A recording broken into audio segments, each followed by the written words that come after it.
या देवी सर्वभूतेषु मातृरूपेण संस्थिता नमस्तस्यै नमस्तस्यै नमस्तस्यै नमो नमः।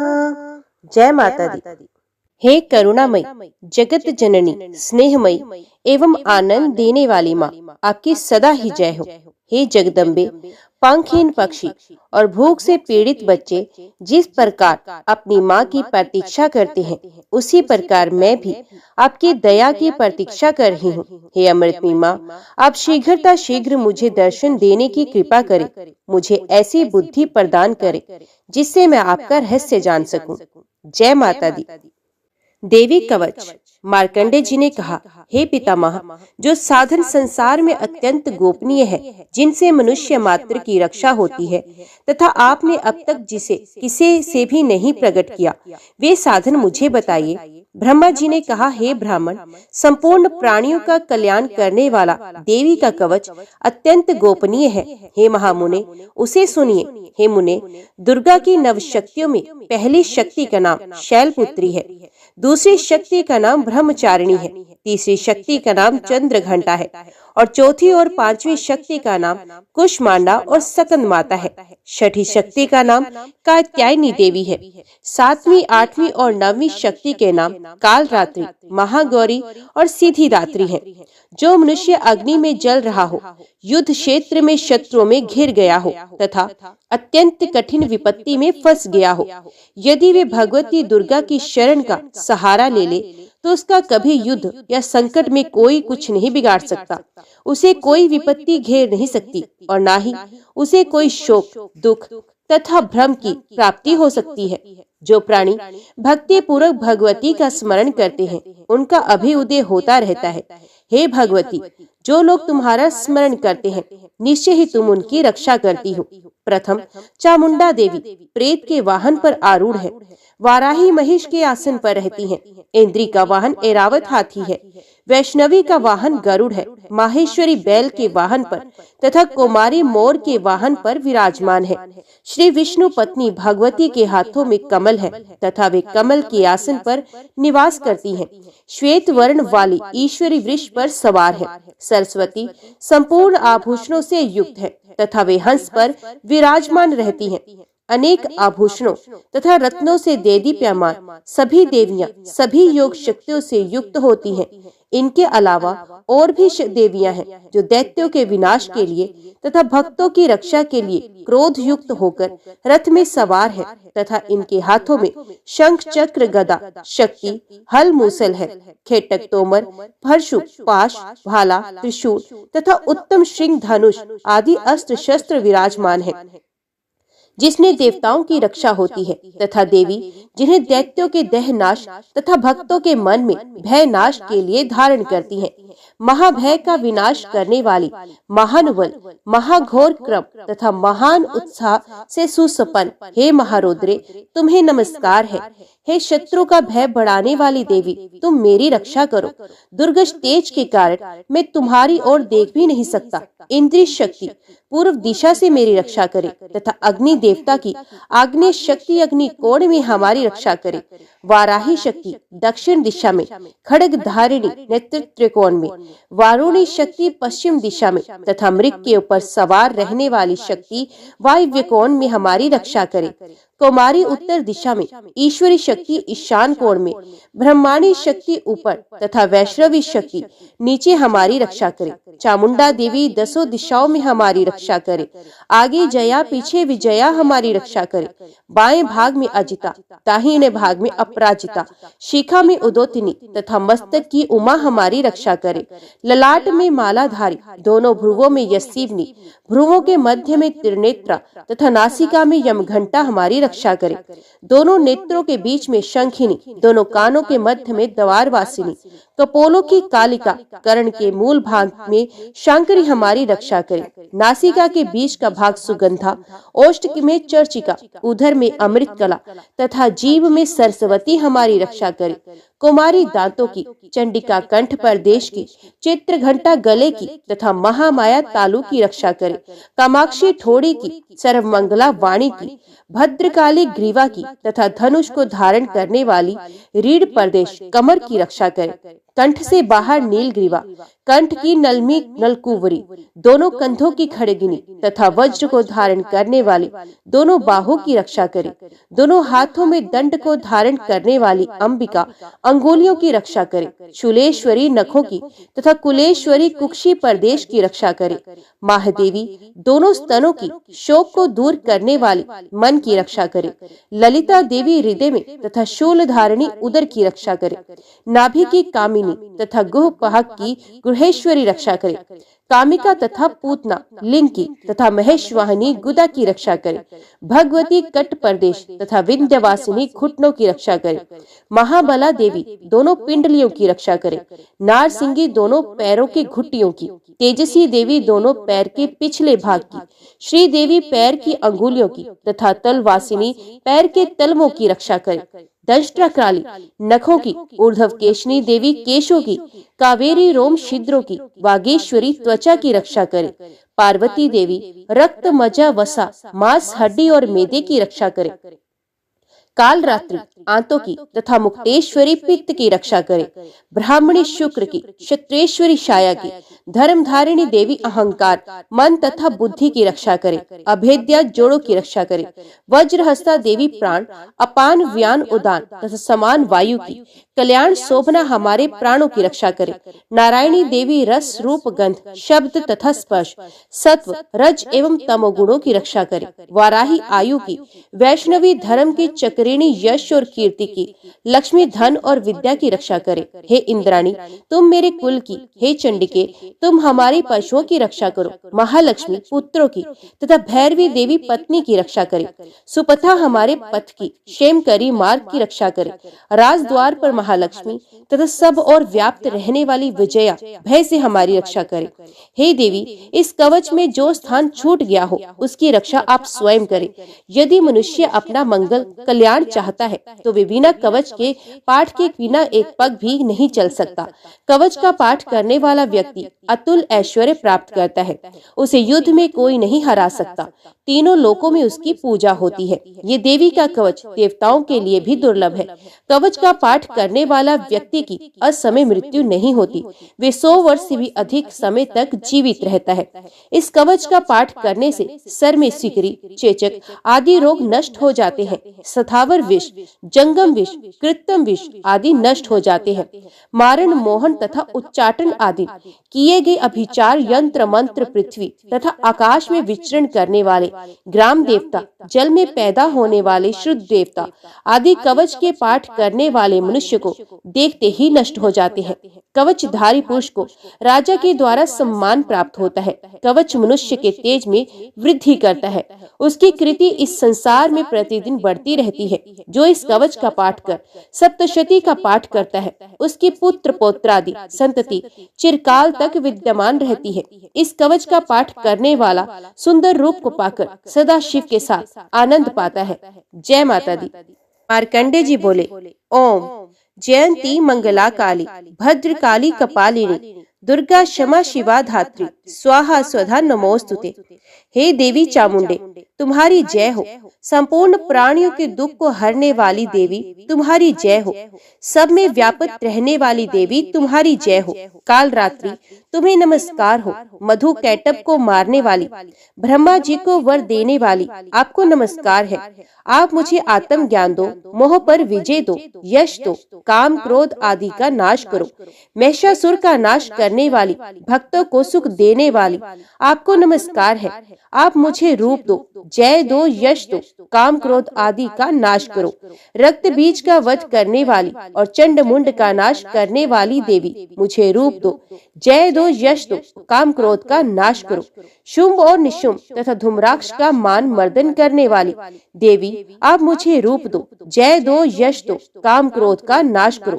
सब प्राणियों द्वारा वंदित युगल चरणों वाली तथा सबको संपूर्ण सौभाग्य प्रदान करने वाली देवी, आप मुझे रूप दो, जय दो, यश दो और काम क्रोध का नाश करो। हे देवी, आपका रूप और चरित्र अचिंतनीय है। आप सब प्रकार के शत्रुओं का विनाश करने वाली हो। आप मुझे रूप दो, यश दो और जय प्रदान करो तथा काम क्रोध का नाश करो। हे पापों को हरने वाली चंडिके, जो भक्त आपके चरणों में मस्तक झुकाते हैं, उन्हें रूप दो, जय दो, यश प्रदान करो तथा काम क्रोध का नाश करो। हे व्याधियों का नाश करने वाली चंडिके, जो भक्त आपकी स्तुति करते हैं, उन्हें रूप दो, जय दो, यश दो, काम क्रोध का नाश करो। हे चंडिके, जो भक्ति पूर्वक आपकी निरंतर पूजा करते हैं, उनको रूप दो, जय दो, यश प्रदान करो, काम क्रोध का नाश करो। हे चंडिके देवी, आप मुझे सौभाग्य और आरोग्य प्रदान करो, मुझे परम सुख प्रदान करो, मुझे रूप दो, जय दो, यश प्रदान करो, काम क्रोध का नाश करो। हे भगवती, मुझसे द्वेष रखने वाले का नाश करो, मुझे बलवान बनाओ, मुझे रूप दो, यश दो, जय दो तथा काम क्रोध का नाश करो। हे देवी, हमारा कल्याण करो, हमें उत्तम संपत्ति दो, रूप दो, जय दो, यश दो, हमारे काम क्रोध का नाश करो। हे अंबिके, आपके चरणों में देवता और असुर दोनों ही अपने माथे के मुकुट की मणियों को घिसते रहते हैं। आप अपने भक्तों को रूप, यश, जय दो, काम क्रोध का नाश करो। हे देवी, अपने भक्तों को विद्यावान, यशवान, लक्ष्मीवान बनाओ, मुझे रूप दो, जय दो, यश दो, काम क्रोध का नाश करो। हे चंडिके, बड़े बड़े दैत्यों का अभिमान चूर्ण करने वाली देवी, मैं आपको प्रणाम करता हूँ। आप मुझे रूप दो, जय दो, यश दो, काम क्रोध का नाश करो। चार मुखों वाले ब्रह्मा जी द्वारा प्रशंसित, चार भुजाएं धारण करने वाली परमेश्वरी, तुम रूप दो, जय दो, यश दो, काम क्रोध आदि शत्रुओं का नाश करो। हे देवी अंबिके, भगवान विष्णु नित्य निरंतर भक्ति पूर्वक आपकी स्तुति करते रहते हैं।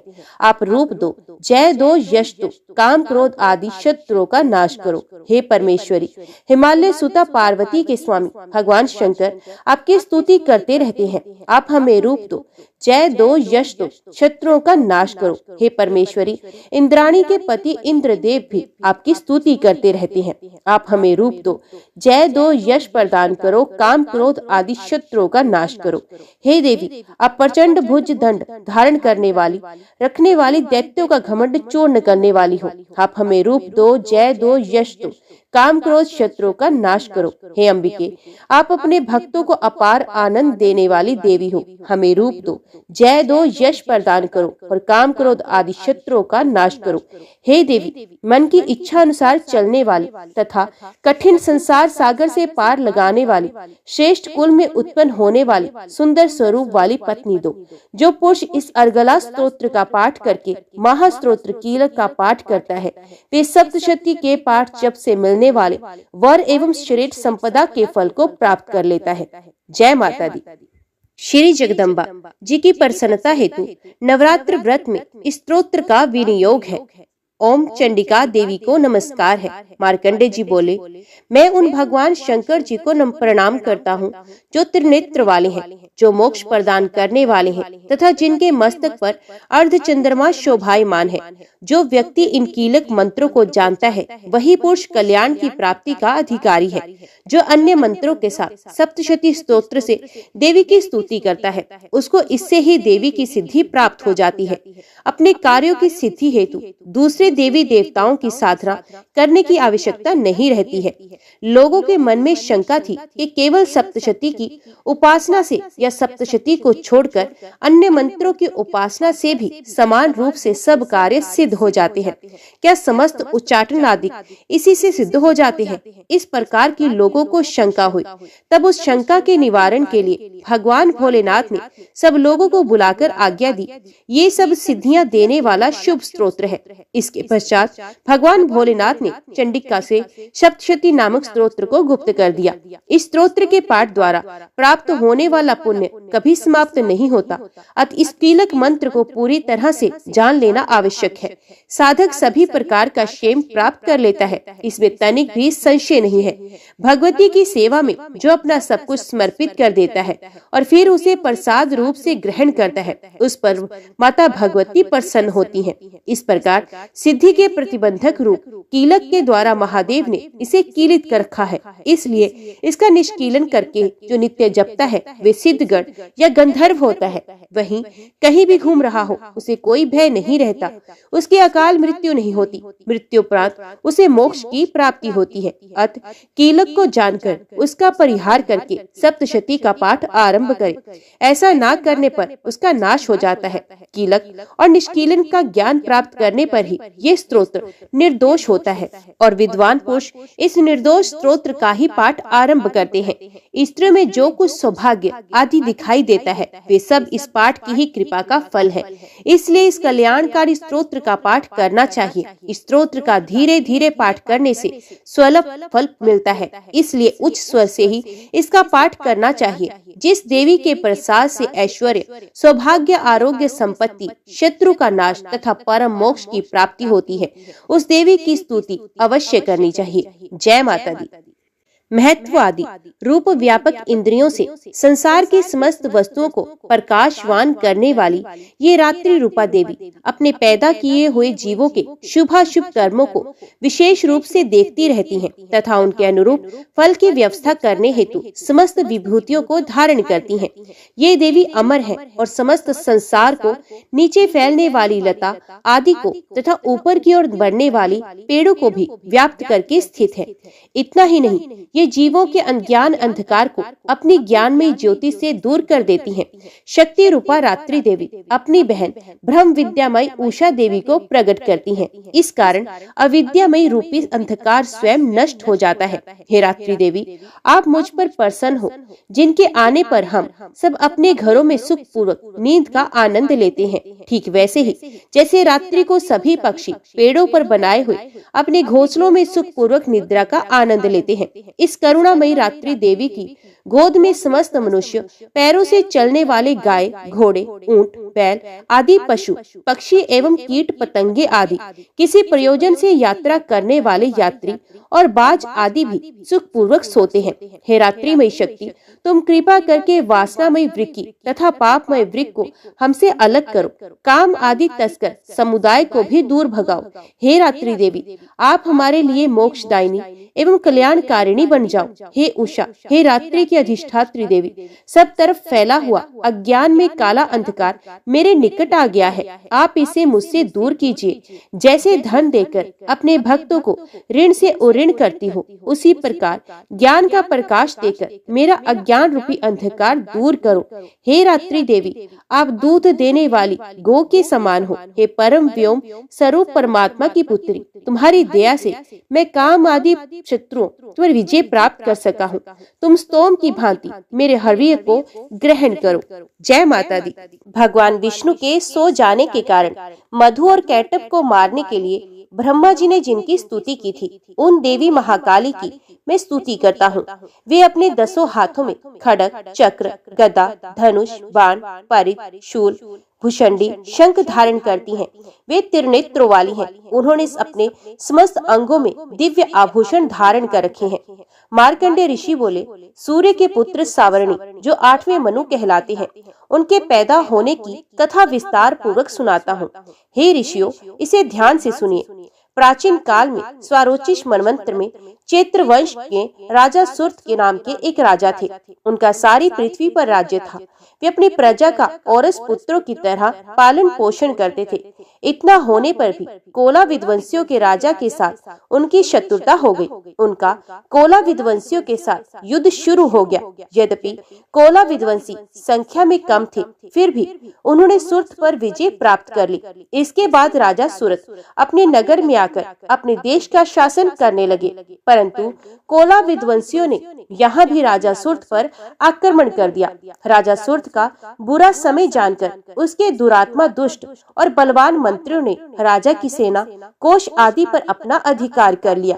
अपना बुरा समय समझकर राजा सुरत अकेले ही घोड़े पर बैठकर हिरण का शिकार खेलने के लिए बहाने घने जंगल में चले गए। वहाँ पर उसे एक आश्रम दिखाई दिया, जहाँ पर जंगली पशु अपनी पारंपरिक हिंसावृत्ति को छोड़कर शांति पूर्वक विचरण कर रहे थे।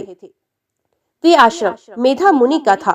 आश्रम में पहुंचकर राजा सुर्थ ने अपने आसन पर विराजमान महर्षि मेधा को दंडवत प्रणाम किया। मुनि द्वारा उचित सत्कार पाने के कारण राजा सुर्थ कुछ काल तक वहां इधर उधर विचरण करता हुआ आश्रम में रहने लगा। कुछ काल तक आश्रम में रहने के बाद राजा सुर्थ के मन में राज्य की ममता ने आकृष्ट कर लिया। वे सोचने लगा कि जिस प्रजा का पालन मैंने पुत्रवत किया था तथा मेरे पूर्वज जिसे पूर्व काल से पालते आए थे, आज वे राज्य मुझसे छिन गया है। मेरे ही नौकर चाकर और मंत्री दुराचारी हो गए हैं। पता नहीं अब वे प्रजा का पालन धर्म पूर्वक करते होंगे भी या नहीं। मेरा श्रेष्ठ शूरवीर हाथी जो सदा मद की वर्षा करता था, वे ना जाने क्या क्या कष्ट भोग रहा होगा। मेरे आज्ञाकारी नौकर चाकर जो प्रतिदिन प्रसन्नता से धन और भोजन प्राप्त करते थे, अब वे दूसरे राजा की आज्ञा का पालन करते होंगे। मेरे कठिन परिश्रम से भरे पूरे कोष को वे फिजूल खर्च करके खाली कर देंगे। क्या वास्तव में मेरे द्वारा संचित खजाना सचमुच नष्ट हो जाएगा? इस प्रकार और भी बातें राजा के मन को व्यथित करने लगी। इस प्रकार सोचते सोचते एक दिन आश्रम के पास राजा सुर्थ की भेंट एक वैश्य से हुई। राजा ने उससे पूछा, तुम कौन हो? यहाँ किस लिए आए हो? तुम्हारा मुख मलिन और शोकग्रस्त दिखाई दे रहा है, इसका क्या कारण है? वैश्य ने उत्तर दिया, मेरा नाम समाधि है। मेरा जन्म वैश्य जाति में हुआ। धन के लोभ में पड़कर मेरे पुत्र व स्त्री ने मुझे घर से निकाल दिया। अब मैं स्वजनों से रहित दुखी होकर एक घने जंगल में घूम रहा हूँ। मेरे पीछे मेरे स्वजनों का क्या हाल होगा, इसकी चिंता मुझे निरंतर लगी रहती है। पता नहीं मेरे स्वजन किस अवस्था में होंगे। वे पवित्र जीवन बिता रहे होंगे या दुराचारी बन गए होंगे। राजा बोला, तेरे स्त्री पुत्र तथा बंधु बांधवों ने लोभवश तेरा सब कुछ छीन लिया, फिर भी तेरा मन उनसे क्यों प्रेम करता है? वैश्य ने उत्तर दिया, आपका कहना ठीक है, किंतु क्या करूं? मेरा मन निष्ठुर नहीं हो पाता। उन्होंने धन के लोभ में पड़कर पिता का स्नेह, पति का प्रेम तथा आत्मीजन के स्नेह की तिलांजलि लेकर मुझे घर से निकाल दिया। हे राजन, मेरा मन पता नहीं क्यों अभी भी उन्हीं में क्यों आसक्त रहता है। उनके लिए अब भी मैं लंबी लंबी सांसें ले रहा हूँ। मेरा मन अत्यंत दुखी हो रहा है। मार्कंडेय ऋषि बोले, हे ब्राह्मण, इसके पश्चात राजा सूरत और वे वैश्य दोनों महर्षि मेधा के पास गए और दंडवत प्रणाम करके राजा सूर्थ महर्षि से बोले, भगवान, मैं आपसे एक बात पूछना चाहता हूँ, उसे बताइए। मेरा मन मेरे वश में नहीं। ये बात मेरे मन को आंदोलित कर रही है। मेरा राज्य मेरे हाथों से निकल गया है, फिर भी मेरी ममता राज्य के बारे में ही बनी हुई है। इधर इस वैश्य की भी पुत्र, स्त्री तथा संबंधियों ने अपमानित करके घर से निकाल दिया है। यद्यपि इसे इसके संबंधियों ने त्याग दिया है, फिर भी इसका मन उनमें ही रमा रहता है। इस प्रकार हम दोनों अत्यंत दुखी हैं। हे ऋषिवर, इन लोगों को अवगुणों को देखकर भी हम दोनों के मन में उनके लिए ममता उमड़ रही है। हमें इसका ज्ञान होते हुए भी ऐसा क्यों है? अज्ञानी मनुष्यों की तरह हम दोनों में ये मूर्ता क्यों है? महर्षि मेधा बोले, विषय मार्ग का ज्ञान सब जीवों को है। इसी प्रकार विषय भी सबके लिए अलग है। कुछ प्राणी दिन में नहीं देखते तो कुछ प्राणी रात में नहीं देखते, लेकिन कुछ प्राणी दिन और रात्रि में बराबर देखते हैं। ये ठीक है कि मनुष्य सब प्राणियों में समझदार है, किंतु केवल वे ही ऐसे नहीं होते। पशु पक्षी भी ज्ञान रखते हैं। जैसा ज्ञान मनुष्यों में है, वैसा ही ज्ञान पशु पक्षियों में भी है। ज्ञान होने पर भी इन पक्षियों को तो देखो, ये अपने बच्चों की चोंच में दाना डाला करते हैं। भूख से पीड़ित होने पर भी ये पहले बच्चों को खिलाते हैं। हे भद्र पुरुषों, क्या उन पुरुषों को नहीं देखते जो प्रत्युपकार के लोभ के कारण पुत्रों की प्राप्ति की कामना करते हैं? लोभ के वशीभूत होकर उनका पालन पोषण करते हैं। पुत्र पौत्र उनका भरण पोषण ना भी करे, फिर भी माता पिता तो अपने बच्चों का लालन पालन करते ही हैं। संसार में महामाया के प्रभाव से ममता रूपी भंवर से युक्त होकर मोह के भंवर में डाल दिए गए हैं। इसमें विस्मय करने की कोई बात नहीं, क्योंकि ये सब भगवान विष्णु की योग निद्रा है। महामाया ने सारे विश्व को मोहित कर रखा है। वही देवी योग माया ज्ञानियों के चित्त भी बलपूर्वक खींचकर मोह में डाल देती है। उसी महामाया के द्वारा ये चराचर जगत संसार उत्पन्न होता है। देवी महामाया प्रसन्न होकर अपने भक्तों को वरदान देती है, जिससे मुक्ति प्राप्त होती है। वही मुक्ति की परम हेतु है, वही सनातनी ब्रह्म ज्ञान स्वरूपा विद्या है। ये देवी ही सांसारिक बंधनों का कारण है तथा वही सर्वेश्वर की ईश्वरी है।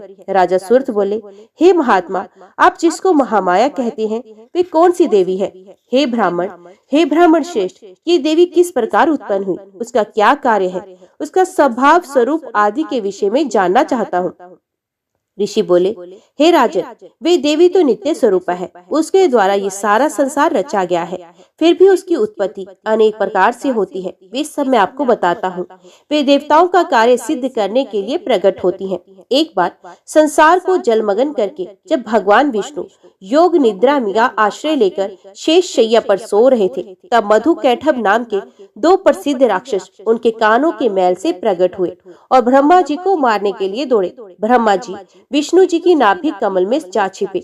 ब्रह्मा जी ने भगवान विष्णु को सोया हुआ देखकर हृदय को एकाग्र करके इसी योग निद्रा की स्तुति की। ये स्तुति भगवान विष्णु को जगाने हेतु की गई थी। उस समय भगवान विष्णु के नेत्रों में योग निद्रा देवी ने निवास कर रखा था। योग निद्रा देवी भगवान विष्णु की अतुल तेज वाली अनुपम शक्ति है। ब्रह्मा जी बोले, हे महामाया, तुम ही स्वाहा हो, तुम ही स्वधा हो, तुम ही वष्टकार स्वर हो। हे देवी, तुम ही अमृत हो, नित्य ओंकार स्वरूप, अक्षर ब्रह्म अ उ म, इन तीन मात्राओं में तुम ही स्थित हो तथा इन तीन मात्राओं के अतिरिक्त नित्य आदि मंत्रा व्यंजन जिसका उच्चारण विशेष रूप से नहीं हो सकता, वे भी तुम ही हो। हे देवी, तुम ही संध्या हो, तुम ही सावित्री। हे देवी, तुम ही संसार की जननी अर्थात संसार की रचना करने वाली माता हो।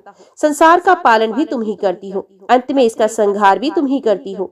हे मातेश्वरी, सृष्टि को रचते समय तुम सृष्टि रूपा हो, पालते समय तुम स्थिति रूपा हो, कल्पांत में जब इस संसार का प्रलय करती हो तो सहती रूपा भी तुम ही हो। तुम ही महाविद्या, महामाया, महामेधा, महास्मृति, महारात्रि हो। हे मातेश्वरी, तुम ही समस्त चराचर के तीनों गुणों सत्व रज और तम की उत्पन्न करता प्रकृति स्वरूप हो। हे देवी, तुम ही काल रात्रि, महारात्रि तथा दारुण मोहरात्रि हो।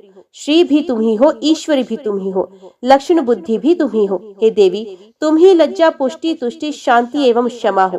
खग धारिणी, त्रिशूल धारिणी, घोर रूपा, गदा तथा चक्र धारण करने वाली भी तुम ही हो। हे देवी, शंख, धनुष, बाण, भूषंडी और परिध धारण करने वाली भी तुम ही हो। तुम ही सौम्य हो, तुम ही सुमंत्र हो, सभी सुंदर पदार्थों से भी तुम अत्यंत सुंदरी हो। हे देवी, पर और अपर में श्रेष्ठ तुम ही हो, तुम ही परमेश्वरी हो।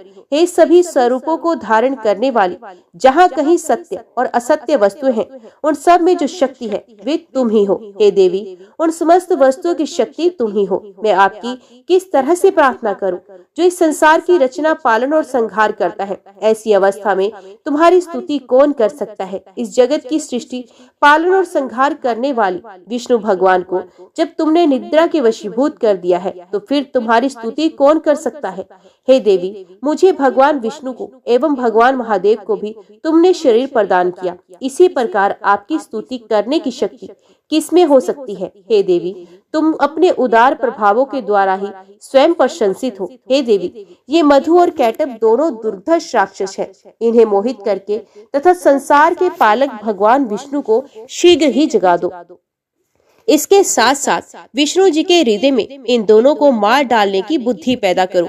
ऋषि बोले, इस तरह जब ब्रह्मा जी ने मधु और कैटभ असुरों के संहार के लिए तथा भगवान विष्णु को जगाने के लिए देवी से प्रार्थना की, तो उसी समय भगवान विष्णु के नयन, मुख, नाक, भुजा, हृदय और वक्ष स्थल से निकलकर अव्यक्त जन्मा श्री ब्रह्मा जी के आगे योग माया उपस्थित हो गई तथा भगवान विष्णु भी उस योग निद्रा से जाग गए। भगवान विष्णु ने उन दोनों राक्षसों को देखा जो क्रोध से लाल आंखें किए ब्रह्मा जी को खा जाने का प्रयत्न कर रहे थे।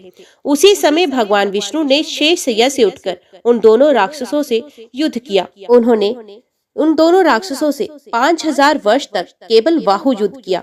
वे दोनों राक्षस मधु और कैटब अत्यंत बल के कारण उन्मत्त हो रहे थे। इधर महामाया ने भी उन्हें मोह में डाल रखा था।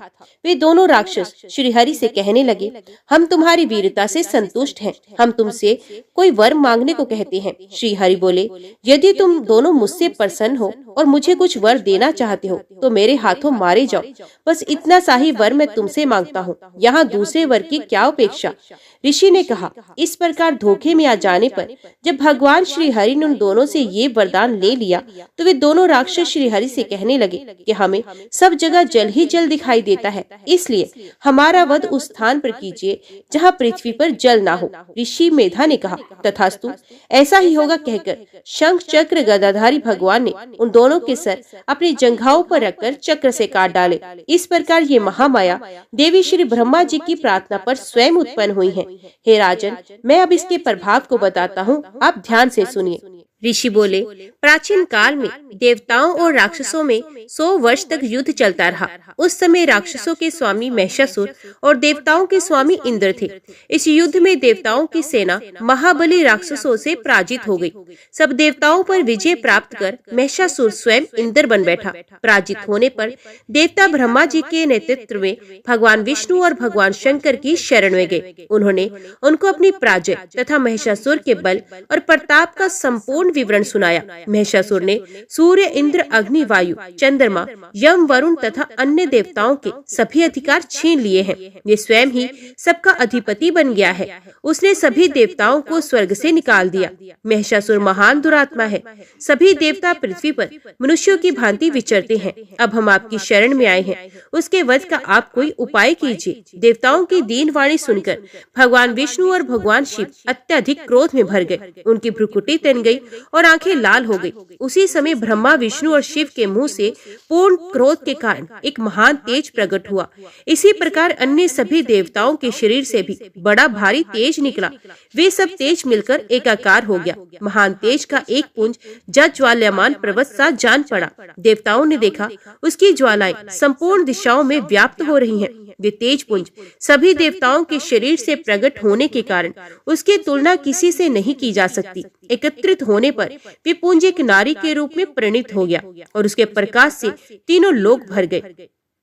भगवान शंकर के तेज से उस देवी का मुख प्रकट हुआ। यमराज के तेज से देवी के बाल तथा विष्णु भगवान के तेज से देवी की भुजाएं प्रकट हुई। चंद्रमा के तेज से देवी के स्तन, इंद्र के तेज से उसका कट प्रदेश, वरुण के तेज से देवी की जंघा एवं उरुस्थल, पृथ्वी के तेज से नितंबों का निर्माण हुआ। ब्रह्मा जी के तेज से देवी के दोनों चरण, सूर्य के तेज से चरणों की उंगलियां, वसुओं के तेज से हाथों की उंगलियों का, कुबेर के तेज से नासिका का निर्माण हुआ।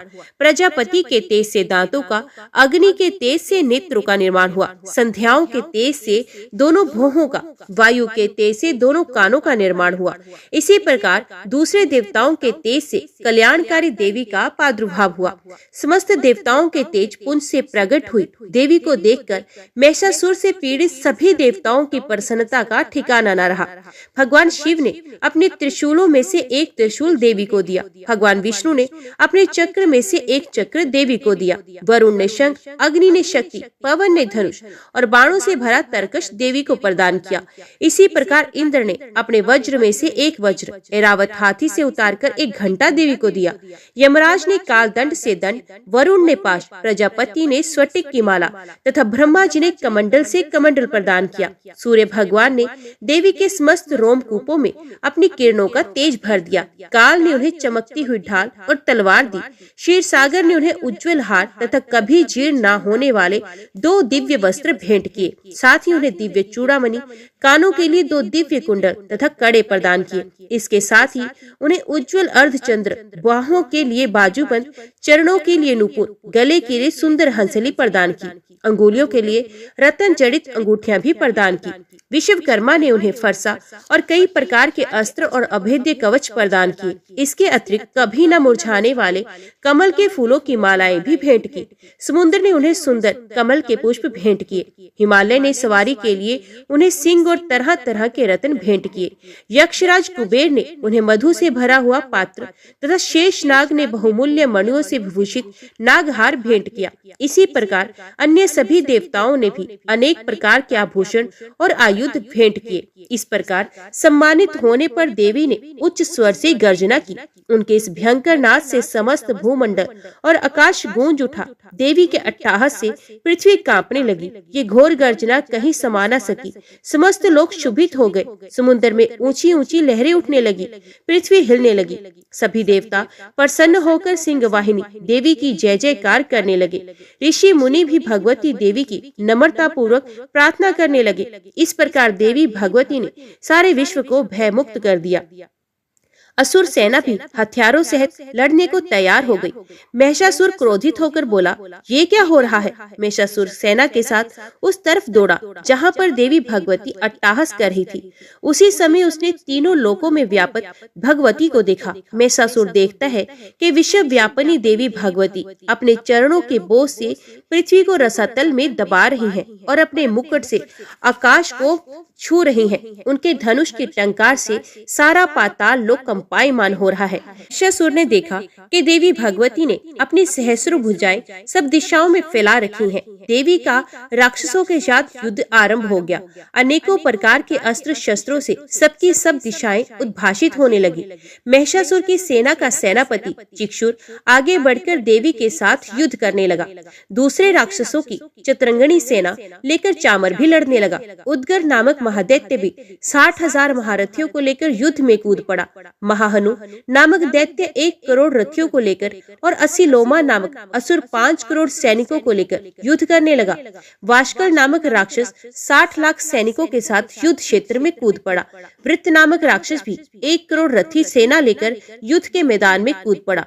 विडालक्ष नामक राक्षस भी 1.5 करोड़ सेना लेकर भगवती से युद्ध करने लगा। अन्य राक्षस भी अपनी सेना रथ घोड़े हाथी लेकर देवी भगवती से युद्ध करने लगे। राक्षसी सेना तोमर भिंदीपाल शक्ति मूसल परशु पट्टिश खड़ग आदि शस्त्रों से लैस भगवती के साथ युद्ध करने लगी। कुछ राक्षसों ने देवी पर शक्तियां और पाश फेंके। देवी भगवती ने राक्षसों द्वारा अपने ऊपर फेंके गए अस्त्र शस्त्रों को इस प्रकार काट डाला कि मानो कोई गाजर मूली काट रहा हो। चंडी देवी के तेज को देखकर देवता और ऋषि उनकी स्तुति करने लगे। इससे देवी उत्साहित होकर अपने शस्त्रों द्वारा राक्षस सेना को निशाना बनाने लगी। उनका वाहन शेर भी क्रोधित होकर गर्दन के बालों को हिलाने लगा तथा दहाड़ने लगा। वे राक्षसों की सेना में इस प्रकार घूमने लगा मानो वन में आग लग गई हो। देवी क्रोध में भरकर नथुने फुलाकर श्वास छोड़ने लगी। उनके प्रत्येक श्वास से सैकड़ों हजारों गण पैदा हो गए। उन गणों ने खग बिंदीपाल परशु पट्टिश आदि से युद्ध करना शुरू कर दिया। वे देवी के गण राक्षसों का नाश करने लगे। कुछ गण नगाड़े शंख आदि बजाने लगे, कुछ गण मृदंग बजाने लगे। तब देवी भगवती ने त्रिशूल गदा तथा शक्तियों से आक्रमण कर दिया। रणचंडिका देवी ने तलवारों से सैकड़ों असुरों को मौत के घाट उतार दिया। कुछ राक्षस देवी के घंटे की आवाज से मोहित हो गए। बहुत से राक्षसों को देवी ने अपने पास से बांधकर पृथ्वी पर घसीट कर मार डाला। देवी भगवती ने बहुत से राक्षसों को अपनी गदा और मुसल की मार से घायल कर दिया। कितने ही राक्षसों को हृदय शूल से फट गए। कितने ही राक्षसों को बाणों की वर्षा कर देवी ने मौत के घाट उतार दिया। कितने ही राक्षसों की भुजाएं कट गई। अनेकों राक्षसों की गर्दनें शरीर से अलग हो गई। देवी ने कुछ राक्षसों के शरीर के 2 टुकड़े कर दिए। कुछ राक्षस जंघा कट जाने से धराशायी हो गए। कुछ दैत्यों की एक भुजा, एक आंख, एक टांग काटकर देवी ने उन्हें 2 हिस्सों में बांट दिया। अनेकों राक्षसों के मस्तक कटकर पृथ्वी पर गिरने लगे। राक्षसों के सिर वहीन धड़, हाथों में तलवार, शक्तियां और रिष्ट आदि शस्त्र लेकर घूम रहे थे। कुछ असुर देवी को ठहर जा कहकर पुकार रहे थे। युद्ध का मैदान रथी, हाथी, घोड़े एवं राक्षसों की लाशों से पट पड़ा था। वहां पर आना जाना कठिन था। युद्ध के मैदान में इतना रक्त बह रहा था कि मानो रक्त की नदी बह रही हो। देवी चंडी ने असुर सेना का इस प्रकार संहार कर दिया, मानो तिनके और लकड़ी के ढेर में आग लग गई हो। चंडी के गणों ने उन राक्षसों के साथ ऐसा युद्ध किया कि देवता प्रसन्न होकर आकाश से फूलों की वर्षा करने लगी। देवी का वाहन सिंह भी भयंकर आवाज करता हुआ तथा अपने बालों को हिलाता हुआ वहां घूम रहा था। महिषासुर के प्रधान सेनापति चिक्षुर ने जब देखा कि हमारी सेना का संहार हो रहा है तो वे क्रोध से भर गया और स्वयं भी अंबिका के साथ युद्ध करने के लिए चल पड़ा। उसने युद्ध के मैदान में जाकर देवी पर बाणों की ऐसी वर्षा की जैसे बादल मेरू पहाड़ के शिखर पर पानी की धारा बरसा रहे हों। इस पर देवी ने अपने बाणों से चिक्षुर के बाणों को काटकर उसके सारथी एवं घोड़ों को मार डाला। इसके बाद देवी ने चिक्षुर के धनुष तथा ध्वजा को भी काट दिया। चिक्षुर के धनुष के कट जाने पर देवी ने उसके अंगों को भी अपने बाणों से बींध दिया। धनुष, रथ, घोड़ा और सारथी के नष्ट हो जाने पर चिक्षुर अपने हाथों में ढाल एवं तलवार लेकर भगवती देवी का वध करने के लिए आगे बढ़ा। उसने तलवार से सिंह के मस्तक पर प्रहार करके बड़े वेग से उसने देवी की बाईं भुजा पर वार किया। वे तलवार जब देवी की भुजा पर पड़ी तो वे टूट गई। इस पर क्रोध से लाल नेत्र करके चिक्षुर ने अपने त्रिशूल से देवी पर वार किया। त्रिशूल आकाश मार्ग से गिरता हुआ सूर्य के समान प्रकाशमान दिखाई पड़ा। त्रिशूल को अपनी ओर आते देख देवी ने अपने त्रिशूल से चिक्षुर के त्रिशूल के 100 टुकड़े कर दिए और इसके साथ ही देवी ने त्रिशूल के चिक्षुर के प्राण भी हर लिए। इस प्रकार देवी ने चिक्षुर का अंत कर दिया। चिक्षुर के मरने पर देवताओं का शत्रु चामर दैत्य हाथी पर बैठकर देवी भगवती से युद्ध करने आया। उसने आते ही देवी पर शक्ति का प्रहार किया। इस पर देवी ने अपनी हुंकार से शक्ति को निष्प्रभावी बना दिया। शक्ति को निष्प्रभावी होते देखकर चामर ने अत्यंत क्रोधित होकर अपना त्रिशूल देवी भगवती पर फेंका। देवी ने उस त्रिशूल के अपने बाण से टुकड़े टुकड़े कर दिए। इसके बाद देवी का वाहन सिंह उछलकर हाथी पर बैठ गया और चामर से मल्ल युद्ध करने लगा। सिंह ने चामर को हाथी पर से नीचे जमीन पर गिरा दिया। सिंह बड़े वेग से आकाश की ओर उछला। जब वे पृथ्वी पर वापस आया तो अपने पंजों से चामर का सर धड़ से अलग कर दिया। क्रोधित देवी ने शीला और वृक्ष आदि की चोटों से उदगर नामक राक्षस को मार डाला। उसके बाद कराल नामक राक्षस को अपने दांतों, मुक्कों और थप्पड़ों से मार दिया। अब देवी ने गदा के प्रहार से उद्धित नामक दैत्य को भी मार डाला। इसके बाद वाशपाल नामक राक्षस का बिंधीपाल से अंत कर दिया। बाणों से ताम्र और अंधक नामक राक्षसों को मौत के घाट उतार दिया। त्रिनेत्रों वाली देवी दुर्गा ने उग्रास्य उग्रवीर महाहनु नाम के राक्षसों को त्रिशूल से मार गिराया। तलवार से बिडाल नामक राक्षस का सर धड़ से अलग कर दिया। धुरधर और धुर्मुख राक्षसों को अपने बाणों द्वारा यमलोक पहुंचा दिया। इस प्रकार जब महिषासुर ने देखा कि देवी ने मेरी सेना को यमलोक पहुंचा दिया है तो वे भैंसे का रूप धारण कर देवी के गणों को दुख पहुंचाने लगा। कुछ गणों को मुंह के प्रहार से, कुछ गणों को खुरों से, कुछ गणों को पूंछ घुमाकर तथा कुछ गणों को सींगों से प्रहार से चोट पहुंचाने लगा। किसी तेज दौड़ाकार, किसी को गर्ज करके, किसी को भ्रमर और श्वास की वायु से पृथ्वी पर पटकने लगा। इसके बाद वे देवी के वाहन सिंह को मारने दौड़ा तो देवी को उस पर क्रोध आ गया। इस पर भैंस सा बनकर महिषासुर क्रोधित होकर अपने खुरों से धरती को खोदने लगा तथा ऊंचे पहाड़ों से सींगों से पत्थर फेंकने लगा और गरजने लगा। महिषासुर के वेग से दौड़ने के कारण पृथ्वी हिलने लगी। पूंछ की फटकार से समुद्र का जल उछल उछल कर चारों ओर पृथ्वी पर फैलने लगा। सींगों के आघात से मेघ खंड खंड हो गए और उसकी सवार से वायु से उड़ते हुए सैकड़ों पर्वत आकाश से पृथ्वी पर गिरने लगे। इस पर देवी ने पाश फेंककर दैत्य को बांध लिया। दैत्य के बंध जाने पर भैंसे का रूप त्याग दिया। अब महिषासुर ने सिंह का रूप धारण किया और जैसे ही देवी उसका सर काटने को हुई तो दैत्य ने आदमी का रूप बना लिया जो हाथ में तलवार लिए था। देवी ने फौरन अपने बाणों से उस मायावी राक्षस को उसी तलवार ढाल सहित बींध डाला। अब वे हाथी बन गया। अपनी सूंड से वे देवी के वाहन सिंह को खींचने लगा। इस पर देवी ने अपनी तलवार से उसकी सूंड काट डाली। अब महिषासुर ने एक बार फिर भैंसे का रूप धारण किया। पहले की तरह वे चर अचर जीवों से समस्त त्रिलोकी को व्याकुल करने लगा। अब क्रोध में भरकर देवी बारंबार उत्तम मधु का सेवन करने लगी और लाल लाल नेत्र करके अट्टहास करने लगी। उधर बल, वीर्य तथा मद से क्रुद्ध हुआ दैत्य भी गर्जने लगा। उसने देवी पर अपने सिंगों से पर्वत फेंकने शुरू किए। देवी दुर्गा ने अपने बाणों से उन पहाड़ों के टुकड़े टुकड़े कर दिए। मधुपान करने के कारण लाल मुख वाली देवी लड़खड़ाते वचनों से बोली, अरे मूर्ख, जब तक मैं मधुपान का सेवन कर रही हूँ तब तक तू गर्जना कर ले, मैं अभी तुझे यहीं मारूंगी। अब तब देवता यहाँ गर्जना करेंगे। इतना कहकर देवी दुर्गा उछलकर उस दैत्य पर जा चढ़ी और उसको अपने पैर से दबाकर शूल से उसके गले पर आघात किया। देवी के पैर से दबने पर दैत्य अपने दूसरे रूप से अपने मुख से बाहर होने लगा। अभी वे आधा ही बाहर निकला था कि देवी ने अपने प्रभाव से उसे रोक दिया। अब वे आधा निकला हुआ ही राक्षस युद्ध करने लगा तो देवी ने तलवार से उसका सर काट दिया। इस प्रकार राक्षस महिषासुर का अंत हो गया। महिषासुर के मारे जाने पर दैत्य सेना हाहाकार करने लगी। तब उस सारी सेना का भी देवी ने नाश कर दिया। इस पर सब देवता अत्यंत प्रसन्न हुए। ऋषियों महर्षियों सहित समस्त देवता देवी की स्तुति करने लगे। गंधर्वराज गान करने लगे तथा अप्सराएं नृत्य करने लगी। ऋषि बोले, देवी ने जब पराक्रमी दुरात्मा महिषासुर का वध कर दिया और राक्षसों की सेना को मार दिया तो इंद्रादि समस्त देवता अपना सर और शरीर झुकाकर भगवती दुर्गा की स्तुति करने लगे। जिस देवी ने अपनी शक्ति से ये जगत व्याप्त कर रखा है और जो समस्त देवताओं तथा महर्षियों की पूजनीय है, उस अंबिका को हम भक्ति पूर्वक वंदना करते हैं। वे हम सब का कल्याण करें।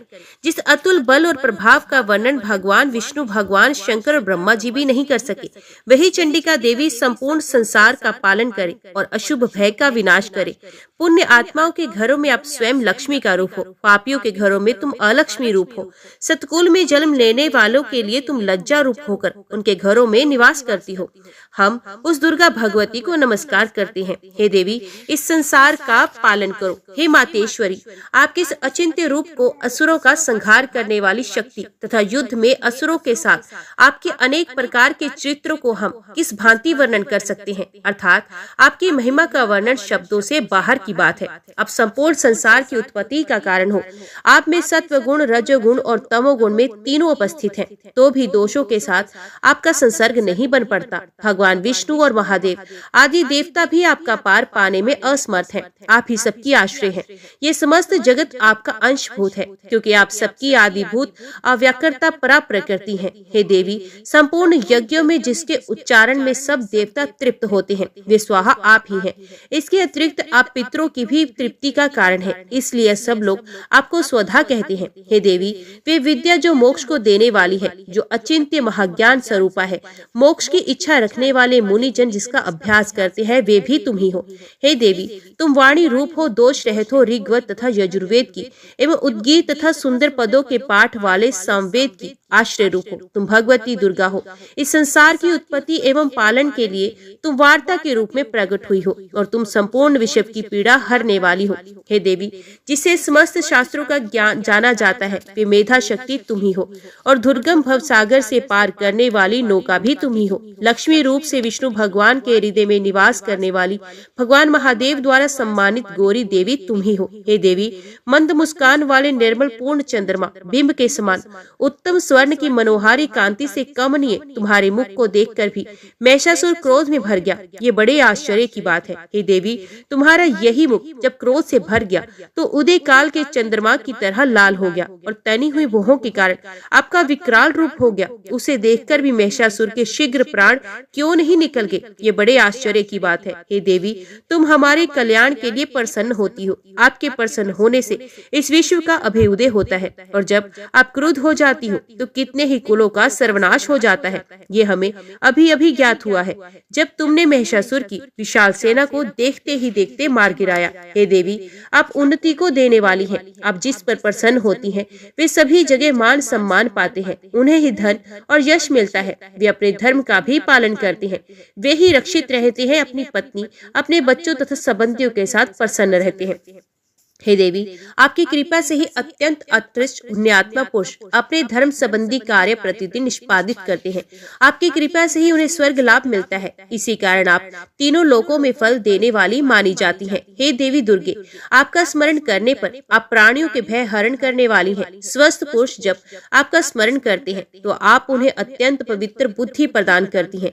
दरिद्रता, दुख और भय हरने वाली देवी, आपसे बढ़कर और कौन इस संसार में है। आप ही सबका उपकार करने वाली तथा सर्वदा दयामयी है। हे देवी, उन असुरों का विनाश करने से संसार में सुख और शांति हो और ये राक्षस नरक में रहने के निमित्त भले ही पाप करते हो परंतु युद्ध में मरकर इनको स्वर्ग मिले, ये सोचकर आप इन राक्षसों का संहार करती हो। हे देवी, संपूर्ण राक्षस आपके केवल देखने मात्र से ही भस्म हो सकते थे, फिर अपने अस्त्रों शस्त्रों से इनका विनाश किया। इसका यही कारण है कि शास्त्र के प्रहार से राक्षसों को भी स्वर्ग प्राप्त हो।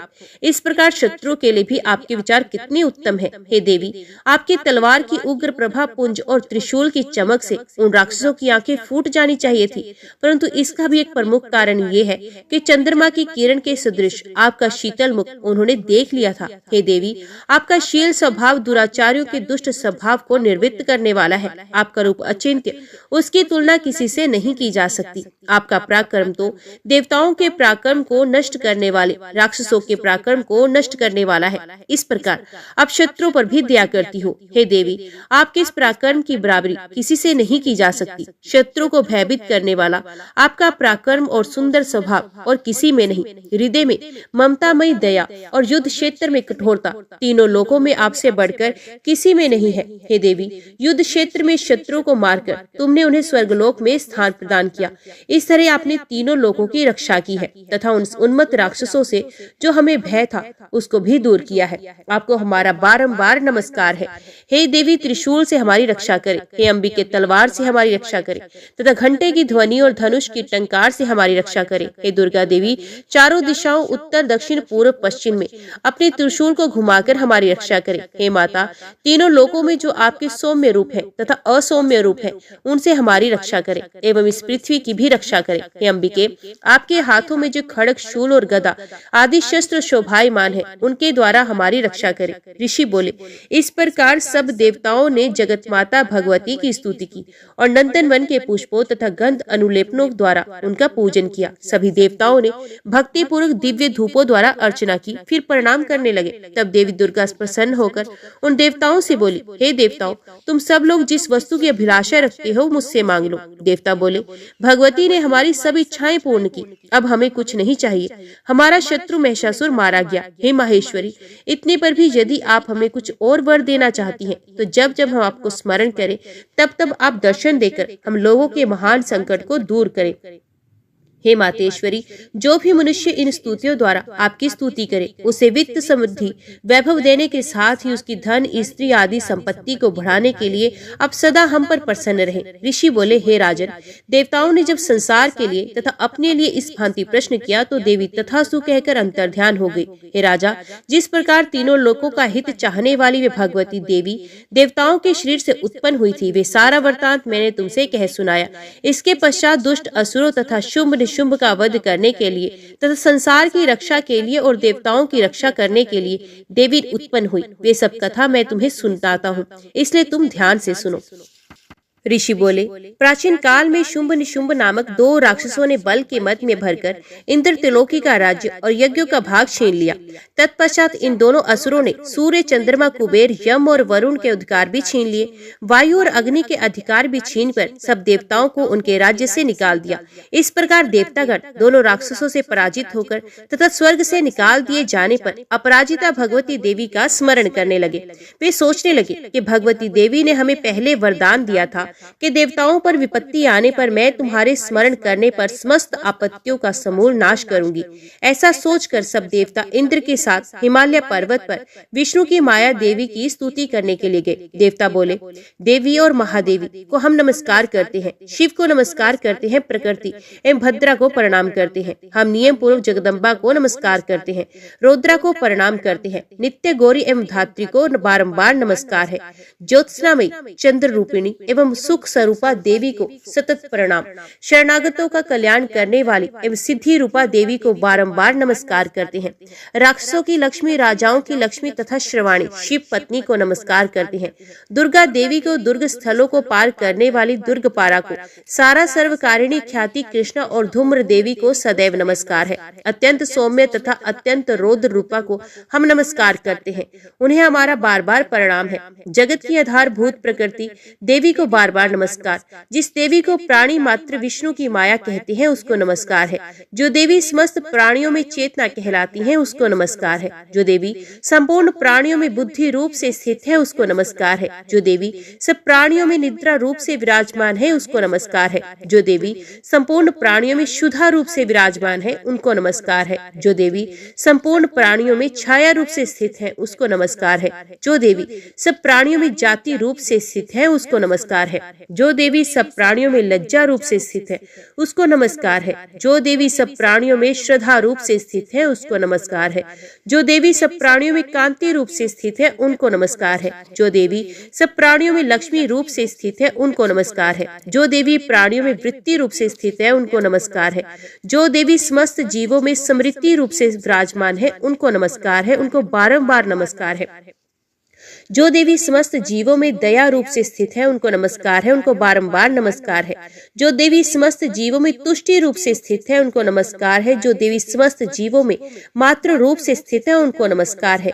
जो देवी सब जीवों में भ्रांति रूप से स्थित है उनको नमस्कार है। जो देवी सभी प्राणियों की इंद्रियों की अधिष्ठात्री देवी है, उसी प्रकार सभी में व्याप्त है, उस देवी को बारंबार नमस्कार है। जो देवी चैतन्य रूप से संपूर्ण संसार को व्याप्त करके स्थित है उसको बारंबार नमस्कार है। पूर्व काल में देवताओं ने अपना अभीष्ट फल पाने के लिए जिस भगवती की स्तुति की है और देवराज इंद्र ने बहुत दिनों तक जिसका सेवन किया है, वे कल्याण की साधना भुजा ईश्वरी हमारा कल्याण करे तथा सारी विपत्तियों का नष्ट करे। राक्षसों द्वारा पीड़ित हम सब देवता उस परमेश्वरी को प्रणाम करते हैं तथा जो भक्ति पूर्वक स्मरण करने पर तुरंत ही सब विपत्तियों को नष्ट करने की क्षमता रखती हैं, वे जगदम्बा इस समय हमारा कल्याण करके हमारी संपूर्ण विपत्तियों को दूर करने की कृपा करे। महर्षि मेधा बोले, हे राजन, इस प्रकार जब सब देवता देवी की स्तुति कर रहे थे तो उसी समय देवी पार्वती गंगा में स्नान करने के लिए आई। उस समय पार्वती जी ने देवताओं से कहा कि आप लोग इस समय किसकी स्तुति कर रहे हैं। तब उनके शरीर कोष से प्रकट होकर शिवा बोली, ये देवता शुंभ दैत्य निष्कासित एवं संग्राम में निशुंभ दैत्य से पराजित हुए मेरी ही स्तुति कर रहे हैं।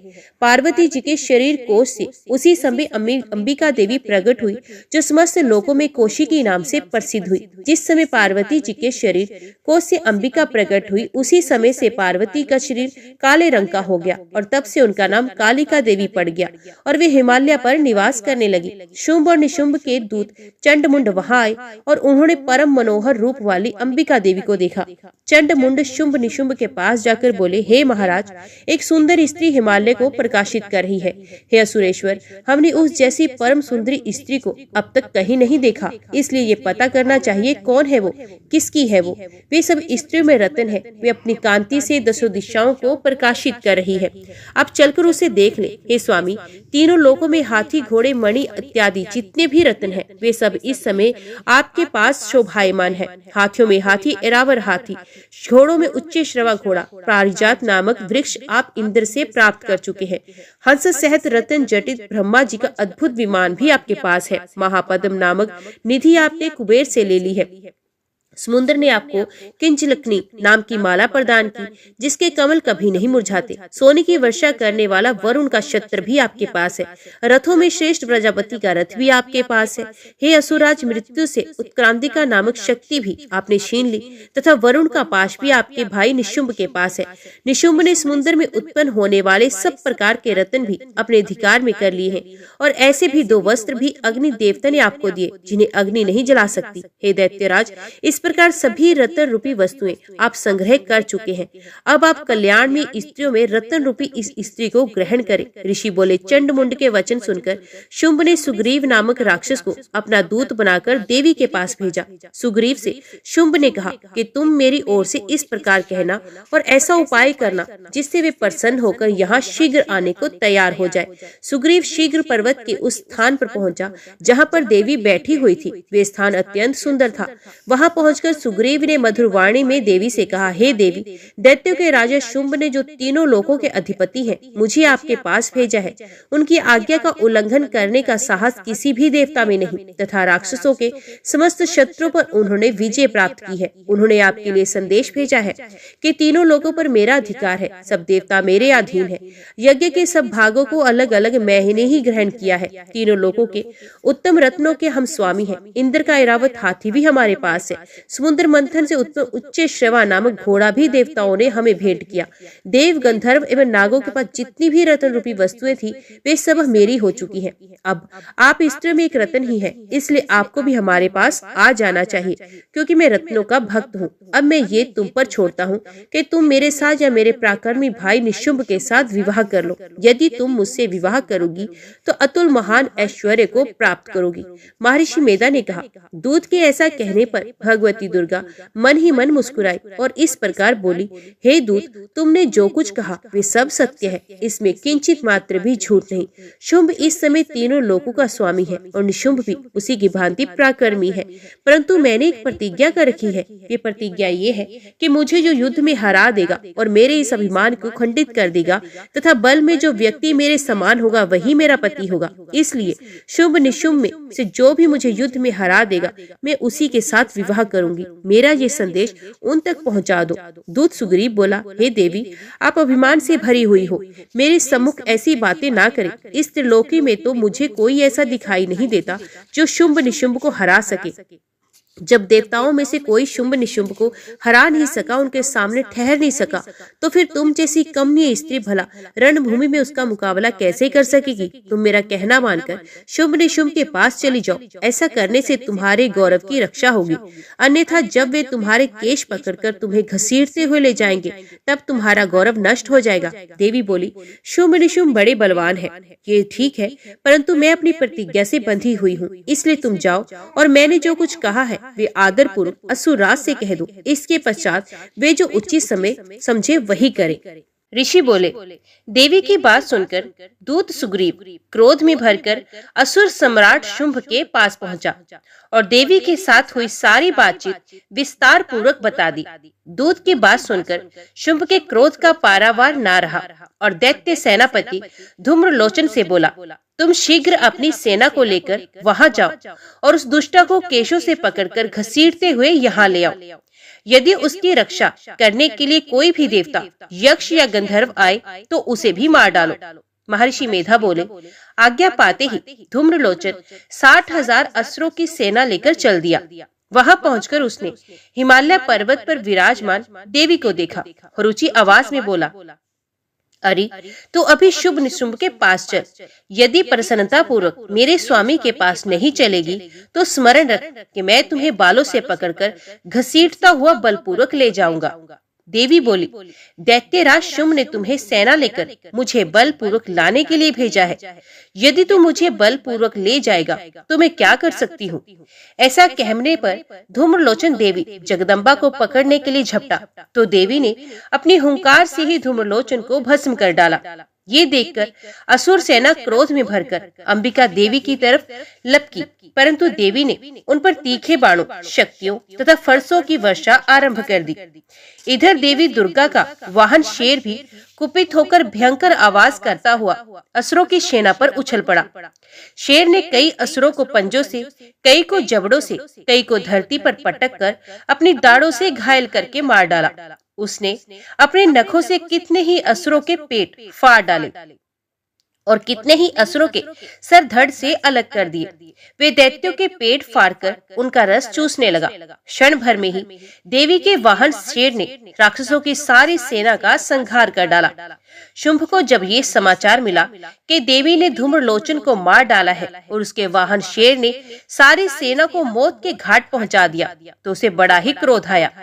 उसने चंड मुंड को आज्ञा दी कि तुम बहुत बड़ी सेना लेकर वहां जाओ और उस स्त्री को पकड़ कर लेकर आओ। यदि उसे युद्ध करना पड़े तो सारी असुर सेना मिलकर उसे मार डालो। उस दुष्ट की हत्या होने पर तथा सिंह के भी मारे जाने पर वे स्त्री जिस दशा में भी पड़ी हो उसे बांधकर शीघ्र लेकर आओ। ऋषि बोले, दैत्यराज शुंभ की आज्ञा पाकर चंडमुंड चतुरंगिणी सेना को साथ लेकर देवी दुर्गा से युद्ध करने तथा उसे बंदी बनाने के लिए चल दिए। हिमालय पर्वत पर पहुंचकर उन्होंने देवी को अपने वाहन सिंह पर बैठी हुई देखा। वे सब धनुष उठाकर और हाथों में तलवार उठाकर देवी के समीप पहुंचे। देवी ने जब चंडमुंड और असुर सेना को देखा तो क्रोध से उनका मुख काला हो गया, उनकी भ्रुकुटियां चढ़ गई और उनके ललाट से भयंकर विस्तृत मुख वाली लाल आंखों वाली काली देवी प्रकट हुई। वे अपने हाथों में तलवार और पाश लिए हुए थी। वे विचित्र खड्ग धारण किए, चीते की चरम की साड़ी तथा नरमुंडों की माला धारण किए हुए थी। उनका भयानक शुष्क शरीर केवल हड्डियों का ढांचा था, जिससे वे अत्यंत भयंकर जान पड़ती थी। उनका मुख विशाल था, जीभ लपलपाने के कारण वे और भी डरावनी लग रही थी। आंखें अंदर की ओर धसी हुई थी और लाल हो रही थी। उनकी भयंकर गर्जना से संपूर्ण दिशाएं गूंज रही थी। कालिका देवी बड़े वेग से दैत्यों की विशाल सेना पर टूट पड़ी और उनका भक्षण करने लगी। वे पाशव रक्ष को अंकुशधारी महावतों, हाथियों पर सवार योद्धाओं पर घंटा सहित हाथियों के एक हाथ से पकड़ पकड़कर अपने मुंह में डाल रही थी। इसी प्रकार वे घोड़ों, रथों, सारथियों व रथों में बैठे हुए सैनिकों को मुंह में डालकर भयानक रूप से चबा रही थी। किसी के केश पकड़कर, किसी की गर्दन पकड़कर, किसी को पैरों से दबाकर और किसी को छाती से मसल कर मार रही थी। दैत्य के द्वारा फेंके गए बड़े बड़े अस्त्र शस्त्रों को मुंह से पकड़कर उन्हें दांतों से चबा रही थी। देवी काली ने दैत्यों की सारी सेना रौंद डाली। कुछ को तलवार से मौत के घाट उतार दिया, कुछ की खटवांग से पीट दिया और कुछ को दांतों से चबा डाला। इस प्रकार कालिका देवी ने क्षण भर में संपूर्ण दैत्य सेना का संहार कर डाला। ये देखकर महापराक्रमी चंड कालिका देवी पर लपका। उसने महाभयंकर बाणों की वर्षा करके तथा मुंड ने हजारों चक्र फेंककर भयंकर नेत्र वाली कालिका देवी को ढक दिया। चंड मुंड द्वारा फेंके गए अस्त्र शस्त्रों को देवी ने मुंह में इस प्रकार समा लिया मानो सूर्य के बहुत से मंडल बादलों के उदर में प्रवेश कर रहे हों। अब तो देवी के भयानक मुंह के भीतर देखना भी कठिन था। दांतों के प्रकाश से दमकती हुई अत्यंत क्रोध में भयानक गर्जना करती हुई देवी अट्टहास करने लगी। देवी ने बहुत बड़ी तलवार लेकर हंग का उच्चारण करके चंड पर धावा किया और उसके केश पकड़कर उसी तलवार से उसका मस्तक काट डाला। चंड को मरा देखकर करूर मुंड असुर भी देवी की तरफ दौड़ा तो क्रोधित देवी ने उसे भी तलवार से मौत के घाट उतार दिया। चंड मुंड के मर जाने पर शेष असुर सेना भय से व्याकुल होकर युद्ध क्षेत्र से पलायन कर गई। इसके बाद कालिका देवी ने चंड मुंड के सर हाथ में लेकर अट्टहास करती हुई देवी चंडिका के पास पहुंचकर बोली, ये लो चंड मुंड के सिर, मैंने महापशु दैत्य चंड मुंड को मार दिया है। अब तुम इसे युद्ध में शुंभ निशुंभ को मौत के घाट उतारा। मेघा ऋषि बोले, चंडमुंड के सिरों का कालिका देवी के हाथों में देखकर देवी का चंडी बोली, हे देवी, तुम आज से इस संसार में देवी चामुंडा के नाम से विख्यात हो जाओगी। मेधा ऋषि बोले, चंडमुंड के मारे जाने पर तथा बहुत सी सेना के मारे जाने से शुंभ ने क्रोध में भरकर सारी असुर सेना को तैयार होने का आदेश दिया। उसने कहा, आज उदा युद्ध नाम के 86 दैत्य सेनापति अपनी सेनाओं के साथ युद्ध के लिए प्रस्थान करें। कंबू नाम के दैत्यों के 74 सेना नायक अपनी वाहिनी से घिरे हुए प्रस्थान करें। कोटवीर नामक 50 सेनापति और धूम्रकुल नाम के 100 सेनापति भी युद्ध के लिए प्रस्थान करें। काल का दोहर्द, मयूर वंशी तथा काल वंशी असुर युद्ध के मैदान में पहुंचे, यही मेरी आज्ञा है। इस प्रकार राजा शुंभ भी स्वयं बहुत बड़ी सेना लेकर युद्ध के लिए चला। चंडिका देवी ने देखा कि शुंभ बहुत भयानक सेना लेकर आ रहा है, तो उन्होंने अपने धनुष से टंकार करके पृथ्वी और आकाश के मध्य भाग को गुंजा दिया। उनके सिंह ने भी महान गर्जना की। चंडिका ने अपना घंटा बजाकर नाद दूना कर दिया, जिससे कालिका का मुंह और भी बढ़ गया। धनुष के टंकार, सिंह की गर्जना और घंटे की आवाज से इतना शोर गुंजार हो गया कि चारों दिशाएं परिपूर्ण हो गई। इसे तुमुल नाद को सुनकर दैत्यों की सेना ने देवी चंडिका, वाहन शेर और कालिका देवी को चारों ओर से घेर लिया। हे राजन, ऋषि बोले, इस अवसर पर दैत्यों के विनाश के लिए ब्रह्मा, विष्णु, शिव, कार्तिकेय, इंद्र आदि देवताओं की शक्तियां उनके शरीरों से निकलकर उन्हीं रूपों से चंडिका देवी के पास आ गई। सबसे पहले हंस युक्त विमान पर सवार कमंडलों से सुशोभित ब्रह्मा जी की शक्ति उपस्थित हुई, जिसे ब्राह्मणी कहते हैं। महेश्वर की महेश्वरी शक्ति वृषभ पर सवार होकर त्रिशूल धारण किए हुए आई। मोर पर आरूढ़ होकर हाथ में शक्ति लिए कार्तिकेय जी की शक्ति उन्हीं का रूप धारण करके आई। भगवान विष्णु की शक्ति गरुड़ पर सवार होकर शंख, चक्र, गदा, शारंग, धनुष तथा हाथ में खड्ग लिए हुए आए। श्री हरि की शक्ति वाराही, वाराह का शरीर धारण करके आई। नरसिंह जी की शक्ति नरसिंह जी के समान शरीर धारण कर वहां पहुंची। इंद्र की शक्ति इंद्र का रूप धारण करके वज्र हाथ में लेकर ऐरावत हाथी पर बैठकर युद्ध में आ गई। तब देव शक्तियां सह चंडिका देवी से महादेव ने कहा, मेरी प्रसन्नता के लिए इन असुरों का संहार करो। इतना कहते ही देवी के शरीर से भयंकर रूप धारण किए हुई चंडिका की शक्ति प्रकट हुई, जिसके चिक्कार सैकड़ों चिक्कारों के समान थी।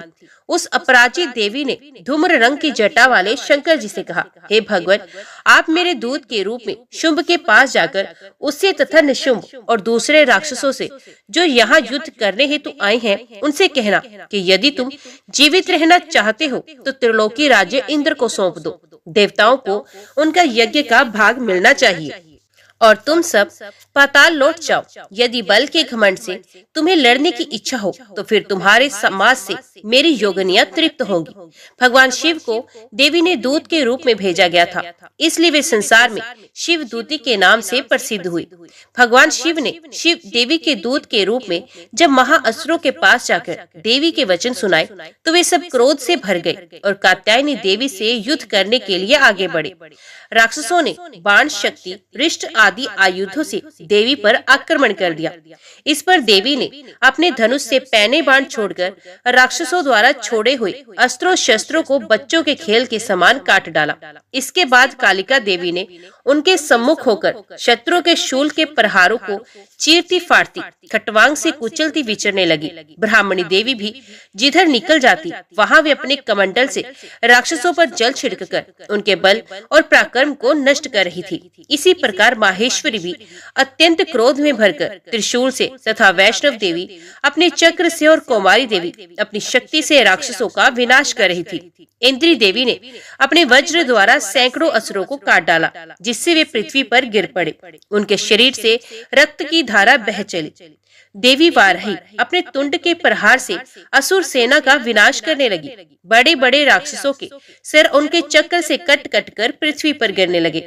नारसिंगी भी अपने नखों से राक्षसों की विदीर्ण करके उनका भक्षण करने लगी और सिंहनाद से चारों दिशाओं को गुंजारती हुई रणभूमि में विचरण करने लगी। शिवदूती के प्रचंड अट्टहास से कितने ही दैत्य भयभीत होकर पृथ्वी पर गिर पड़े। उनके गिरते ही वे उनका भक्षण कर जाती थी। इसी प्रकार क्रोधित मातृंगणों द्वारा अनेकानेक उपायों से बड़े बड़े राक्षसों को मरते हुए देखकर राक्षसी सेना भाग खड़ी हुई। सेना को भागते देखकर रक्त बीज नामक महाप्रकर्मी असुर क्रोध में भरकर युद्ध के लिए आगे बढ़ा।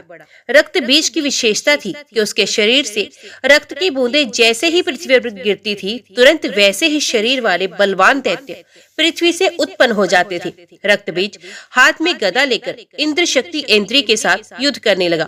जब इंद्री ने अपने वज्र से रक्त बीज को मारा तो रक्त बीज के शरीर से बहुत सा रक्त निकलकर पृथ्वी पर गिरने लगा और उससे उसी के समान रूप वाले तथा पराक्रम वाले योद्धा उत्पन्न हो गए। इस प्रकार रक्त बीज के रक्त से उत्पन्न दैत्य मातृंगणों के साथ घोर युद्ध करने लगे। इस पर देवी ने वज्र प्रहार से रक्त बीज का सर काट दिया तो उसके शरीर से जो रक्त बहा उससे हजारों राक्षस पैदा हो गए। वैष्णव शक्ति ने चक्र द्वारा रक्तबीज को मारा तो उसके शरीर से जो ही रक्त बहा तो उससे हजारों उसी के समान महाअसुर पैदा हो गए, जिसे सारा संसार भर गया। इससे देवता भयभीत हो गए। देवताओं को डरा हुआ एवं उदास देखकर देवी चंडिका ने काली देवी से कहा, हे चामुंडे, तुम अपना मुख विस्तार से फैला लो, मेरे शस्त्र प्रहार से गिरते हुए रक्त को अपने मुख से पीती जाओ। इस प्रकार रक्त से उत्पन्न असुरों का भक्षण करती हुई भ्रमण करोगी तो रक्त बीज का संपूर्ण रक्त समाप्त हो जाएगा तथा रक्त के पृथ्वी पर ना गिरने से नए राक्षस पैदा नहीं हो सकेंगे। इसी तरह काली देवी को समझाकर देवी दुर्गा ने रक्त बीज पर त्रिशूल से प्रहार किया। तत्काल ही देवी काली ने रक्त बीज के रक्त को अपने मुख से पी लिया। उसी समय रक्त बीज ने देवी चंडिका पर गदा से प्रहार किया, परंतु उसके प्रहार का देवी पर कुछ भी असर नहीं हुआ। रक्त बीज के शक्त विक्षक्त शरीर से बहुत सा रक्त बहने लगा, परंतु उसके रक्त को पृथ्वी पर गिरने से पहले ही काली ने उसे अपने मुंह में ले लिया। तदंतर देवी चंडिका ने रक्त बीज को वज्र, बाण, खड़ग तथा रिष्ट इत्यादि से मार डाला। इस प्रकार रक्तहीन होकर रक्त बीज पृथ्वी पर गिर पड़ा। रक्त बीज के पृथ्वी पर गिरते ही वे रक्तहीन हो जाने के कारण मर गया। रक्त बीज के मरते ही देवता अत्यंत प्रसन्न हुए। मातृ शक्तियां उन महाअसुरों का रक्त पीकर मदोमंत होकर नृत्य करने लगी। राजा बोले, हे ऋषि श्रेष्ठ, आपने रक्त बीज के वध से संबंध रखने वाला देवी चरित्र का ये अनोखा महात्म्य मुझे सुनाया। रक्त बीज की मृत्यु के बाद शुंभ निशुंभ दैत्यों ने क्या किया, ये मैं आपसे जानना चाहता हूँ। ऋषि बोले, रक्त बीज के मारे जाने पर शुंभ निशुंभ क्रोध में भर गए। दैत्यों की प्रधान सेना को लेकर निशुंभ देवी से युद्ध करने गया। महाप्रकर्मी शुंभ भी सेना सहित चंडिका देवी को मारने के लिए आगे बढ़ा। शुंभ और निशुंभ का देवी से घोर युद्ध हुआ। दोनों भाई शुंभ निशुंभ देवी पर इस प्रकार बाणों को छोड़ने लगे मानो मेघ वर्षा कर रहे हो। देवी ने असुरों द्वारा छोड़े गए बाणों को अपने बाणों से काट डाला और अपने अशस्त्रों की वर्षा से उनको चोट पहुंचाई। निशुंभ ने तेज धार वाली तलवार और चमकती ढाल लेकर देवी के वाहन सिंह के मस्तक पर वार किया। इस पर देवी ने शुभ नामक बाण से निशुंभ की तलवार काट डाली और उसकी ढाल के, जिसमें 8 चांद जड़े थे, टुकड़े टुकड़े कर दिए। ढाल और तलवार के कट जाने पर निशुंभ ने शक्ति का प्रहार किया, जिसके देवी ने अपने चक्र से 2 टुकड़े कर दिए। निशुंभ मारे क्रोध के जल भुन गया और देवी पर शूल से वार किया, परंतु देवी ने अपने मुक्के से शूल को चूर चूर कर दिया। इसके बाद देवी पर उसने गदा से प्रहार किया। देवी ने त्रिशूल से गदा को काट दिया। अब वे फरसा लेकर देवी की ओर लपका। देवी ने अपने तीखे बाणों से घायल कर दिया। अपने भयानक पराक्रमी भाई निशुंभ के घायल हो जाने पर शुंभ क्रोध में भर गया और देवी अंबिका को मारने के लिए दौड़ा। शुंभ रथ पर बैठा था, उसके 8 भुजाएं थी, उनमें भयंकर शस्त्र शोभायमान थे। वे अपनी भुजाओं से सारे आकाश को ढांपकर शोभायमान हो रहा था। देवी ने शुंभ को देखकर शंखनाद किया तथा अति दुस्सह धनुष की प्रत्यंचा का शब्द किया। अपने घंटे के शब्द से चारों दिशाओं भर दी, जिसकी आवाज से असुर सेना का तेज नष्ट हो गया। देवी के सिंह ने भी अपनी दहाड़ से, जिसे सुनकर बड़े बड़े बलवानों का मद चूर चूर हो जाता था, आकाश, पृथ्वी और 10 दिशाओं को पूरित कर दिया। इसके बाद आकाश में उछलकर काली ने अपने दांतों और हाथों को जमीन पर पटका। उसका ऐसा करने से ऐसा शब्द उत्पन्न हुआ कि पहले के सारे शब्द शांत हो गए। शिवदूती ने असुरों में भय उत्पन्न करने के लिए अट्टहास किया, जिसे सुनकर सब राक्षस घबरा उठे और शुंभ क्रोध में भर गया। देवी अम्बा ने शुंभ से कहा, अरे दुष्ट, खड़ा रहे, खड़ा रहे। इस पर आकाश से सभी देवता जय हो बोल उठे। शुंभ ने वहां आकर ज्वालाओं से युक्त एक भयंकर शक्ति छोड़ी, जिसे देवी ने अपने मोहल्का नामक शक्ति से काट दिया। इस पर शुंभ ने सिंहनाद किया, जिससे तीनों लोक गूंज उठे और सिंहनाद का इतना घोर शब्द हुआ कि उसने पहले के नाद को दबा दिया। शुंभ द्वारा चलाए गए बाणों को देवी ने और देवी द्वारा चलाए गए बाणों को शुंभ ने काट दिया। क्रोध में भरकर देवी चंडिका ने शुंभ पर त्रिशूल चलाया, जिससे मूर्छित होकर वे पृथ्वी पर गिर पड़ा। जब उसकी मूर्छा दूर हुई तो वे हाथ में धनुष लेकर देवी अम्बा, देवी काली तथा सिंह को घायल करने लगा। इसके बाद शुंभ ने 10,000 भुजाएं धारण कर चक्रादि आयुधों से देवी को आच्छादित कर दिया। दुर्गम विपत्तियों का विनाश करने वाली दुर्गा ने क्रोध में भरकर उस सब चक्रों तथा बाणों को अपने चक्र तथा बाणों से काट डाला। असुर सेना से घिरा हुआ निशुंभ बड़ी तेजी से गदा लेकर देवी पर लपका। निशुंभ के आते ही देवी ने तीक्ष्ण बाण धार वाली खड़ग से उसकी गदा को काट दिया। अब निशुंभ ने त्रिशूल लेकर आक्रमण किया तो देवी दुर्गा ने वेग से अपने शूल से निशुंभ का वक्षस्थल छेद डाला। शूल से विदीर्ण हो जाने पर निशुंभ की छाती से एक दूसरा महाबली एवं पराक्रमी पुरुष खड़ी रह कहता हुआ निकला। उसको देखकर देवी ने बड़ी जोर का ठहाका लगाया। अभी वे निकलने भी नहीं पाया था कि देवी ने उसका सर काट दिया। सर के कटते ही वे पृथ्वी पर गिर पड़ा। इसके बाद सिंह दहाड़कर असुरों का भक्षण करने लगा। काली और शिवदूती भी राक्षसों का रक्त पीने लगी। कुमारी की शक्ति से कितने ही महादैत्य नष्ट हो गए। ब्रह्मा जी के कमंडल के जल से कितने ही असुर समाप्त हो गए। कई दैत्य माहेश्वरी के त्रिशूल से विदीर्ण होकर पृथ्वी पर गिर पड़े और कई वाराही के प्रहारों से छिन्न भिन्न होकर धराशायी हो गए। वैष्णवी ने भी अपने चक्र से बड़े बड़े महापराक्रमियों का कचुम्बर निकालकर यमलोक पहुंचा दिया। इंद्री के हाथ से छूटे हुए वज्र द्वारा कितने ही राक्षस यमपुरी पहुंच गए। कितने ही राक्षसों को काली, शिवदूती और सिंह ने भक्षण कर लिया। मेधा ऋषि बोले, हे राजन, अपने प्यारे भाई निशुंभ को मरा हुआ देखकर तथा बहुत सी सेना के भी नष्ट हो जाने पर शुंभ के क्रोध की सीमा न रही। वे देवी को संबोधित करते हुए बोला, हे दुष्ट दुर्गे, तू अपने बल पर अहंकार मत कर, क्योंकि तू तो दूसरों के बल पर लड़ रही है। देवी दुर्गा ने उत्तर दिया, हे दुष्ट दानव, देख मैं तो अकेली ही हूँ। इस संसार में मेरे अतिरिक्त कोई दूसरा नहीं। ये सब तो मेरी ही शक्तियाँ हैं। ये देख, ये सब मुझ में समा रही हैं। इतना कहते ही ब्रह्माणी आदि सब देवियां दुर्गा के शरीर में प्रवेश कर गई तथा दुर्गा जी अकेली रह गई। देवी बोली, मैं अपनी विभूति से अनेक रूपों में प्रकट यहाँ हो सकती हूँ। उन सब रूपों को मैंने समेट लिया है। अब मैं युद्ध के मैदान में अकेली खड़ी हूँ। तू भी यहाँ स्थिर भाव से ठहर। ऋषि बोले, तब देवताओं और राक्षसों के देखते देखते देवी और शुंभ में भयंकर युद्ध छिड़ गया। देवी दुर्गा ने सैकड़ों अस्त्र शस्त्रों का प्रयोग किया। शुंभ ने भी भयंकर अस्त्र शस्त्र चलाए। उनके इस भयंकर युद्ध से तीनों लोग कंपायमान हो गए। देवी दुर्गा द्वारा छोड़े गए अस्त्रों को शुंभ ने अपने अस्त्रों से काट दिया। इसी प्रकार शुंभ द्वारा चलाए गए अस्त्रों को देवी ने अपनी भयंकर हुंकार से ही भस्म कर दिया। दैत्यराज शुंभ ने सैकड़ों बाण एक साथ चलाकर देवी को ढक दिया तो देवी ने अपने बाणों से शुंभ का धनुष ही काट दिया। धनुष के कट जाने पर शुंभ ने शक्ति का प्रयोग किया तो देवी ने उसे भी निस्तेज कर दिया। अब दैत्यराज शुंभ अपनी तलवार लेकर देवी की ओर लपका, परंतु देवी ने उसकी तलवार व ढाल दोनों को काट दिया। दैत्यराज का युद्ध में घोड़ा मारा गया, रथ टूट गया और सारथी भी मारा गया। अब शुंभ भयंकर मुद्गर लेकर देवी की ओर लपका तो देवी जगदम्बा ने अपने पैने बाणों से उसके मुद्गर को भी काट दिया। मुद्गर के टूट जाने पर शुंभ बड़े वेग से देवी को मुक्का मारने के लिए दौड़ा। जैसे ही शुंभ ने देवी की छाती पर मुक्का मारा तो देवी ने भी शुंभ की छाती पर एक चांटा मारा। देवी का चांटा पड़ते ही दैत्यराज शुंभ पृथ्वी पर गिर पड़ा, परंतु पुण्य भी उठकर खड़ा हो गया। अब दैत्यराज शुंभ अचानक उछला और देवी को लेकर ऊपर आकाश में उड़ गया।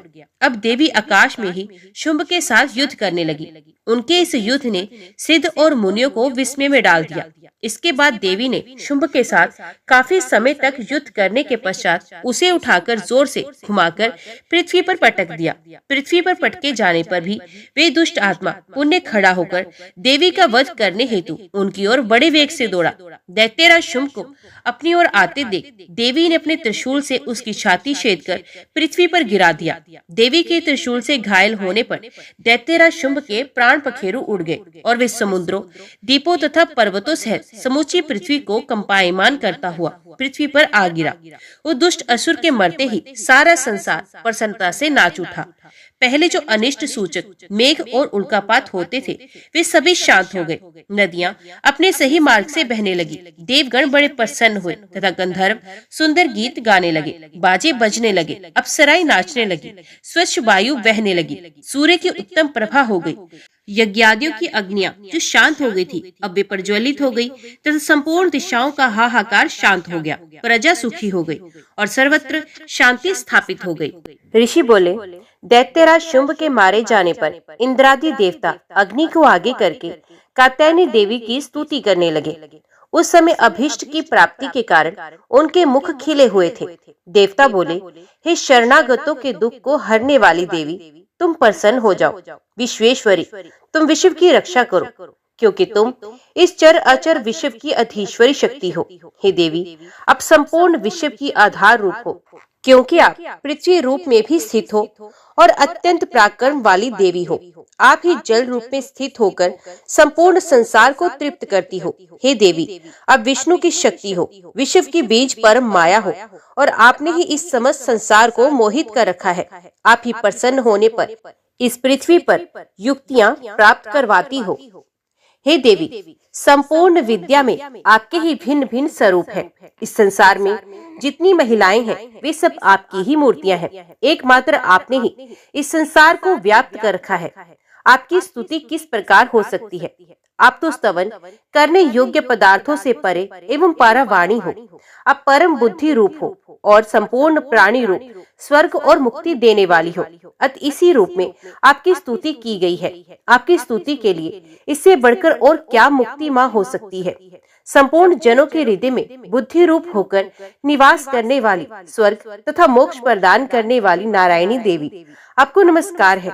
कलाकाश आदि रूप से अवस्थाओं को परिवर्तन की ओर ले जाने वाली तथा प्राणियों का अंत करने वाली नारायणी, तुमको नमस्कार है।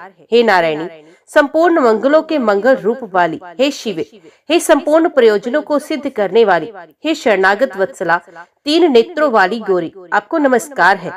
सृष्टि स्थिति तथा संहार की शक्ति, भूता सनातनी देवी, गुणों का आधार तथा सर्व सुखमय नारायणी, आपको नमस्कार है। हे शरण में आए हुए शरणागतों, दीन दुखियों की रक्षा में तत्पर, संपूर्ण पीड़ाओं को हरने वाली, हे नारायणी, आपको हमारा नमस्कार है। हे नारायणी, आप ब्रह्माणी का रूप धारण करके हंसों से जूते हुए विमान पर बैठती हो तथा कुश से अभिमंत्रित जल छिड़कती रहती हो। आपको नमस्कार है।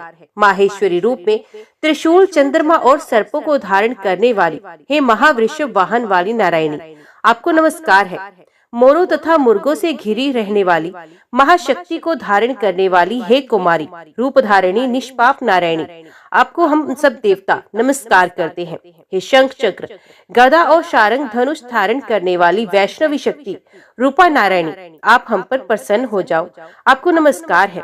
हे दाढ़ों पर पृथ्वी को धारण करने वाली वाराह रूपिणी और हाथों में भयानक महाचक्र लिए कल्याणमयी नारायणी, तुम्हें नमस्कार है। हे उग्र नरसिंह रूप से दैत्यों को मारने वाली, त्रिभुवन की रक्षा में संलग्न रहने वाली नारायणी, आपको नमस्कार है। मस्तक पर मुकुट और हाथ में महावज्र धारण करने वाली, सहस्रों नेत्रों के कारण उज्ज्वल, वृत्तासुर के प्राण हरने वाली, इंद्र की शक्ति, हे नारायणी, हम आपको नमस्कार करते हैं। हे शिवदूती, स्वरूप से दैत्यों के महामद को नष्ट करने वाली, हे भयंकर रूप वाली, हे महाशब्द करने वाली, हे नारायणी, हम आपको नमस्कार करते हैं।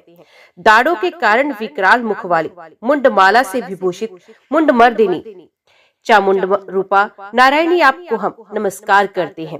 हे लक्ष्मी, लज्जा महाविद्या, श्रद्धा पुष्टि स्वधा, ध्रुवा महारात्रि तथा महाविद्या रूप नारायणी, आपको हम सब नमस्कार करते हैं। हे मेधा सरस्वती, सर्वोत्कृष्ट ऐश्वर्य रूपिणी, पार्वती महाकाली, नियता स्वयं परायणी तथा ईश्वर रूपिणी नारायणी, हम आपको नमस्कार करते हैं।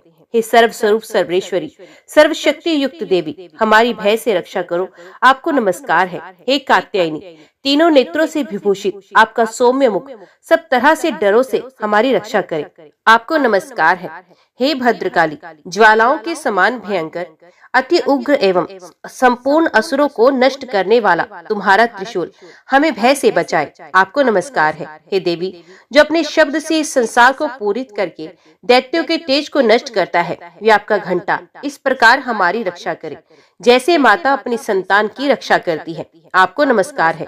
हे चंडिके, असुरों के रक्त और चर्बी से चर्चित जो आपकी तलवार है, वे हमारा मंगल करे, हम आपको नमस्कार करते हैं। हे देवी, जब आप प्रसन्न होती हो तो संपूर्ण रोगों को नष्ट कर देती हो, जब आप रुष्ट होती हो तो संपूर्ण वाष्य कल्पनाओं को नष्ट करती हो। जो प्राणी शरण में आते हैं उन पर कभी विपत्ति नहीं आती, बल्कि तुम्हारी शरण में आए हुए इस मनुष्य दूसरों को आश्रय देने योग्य हो जाते हैं।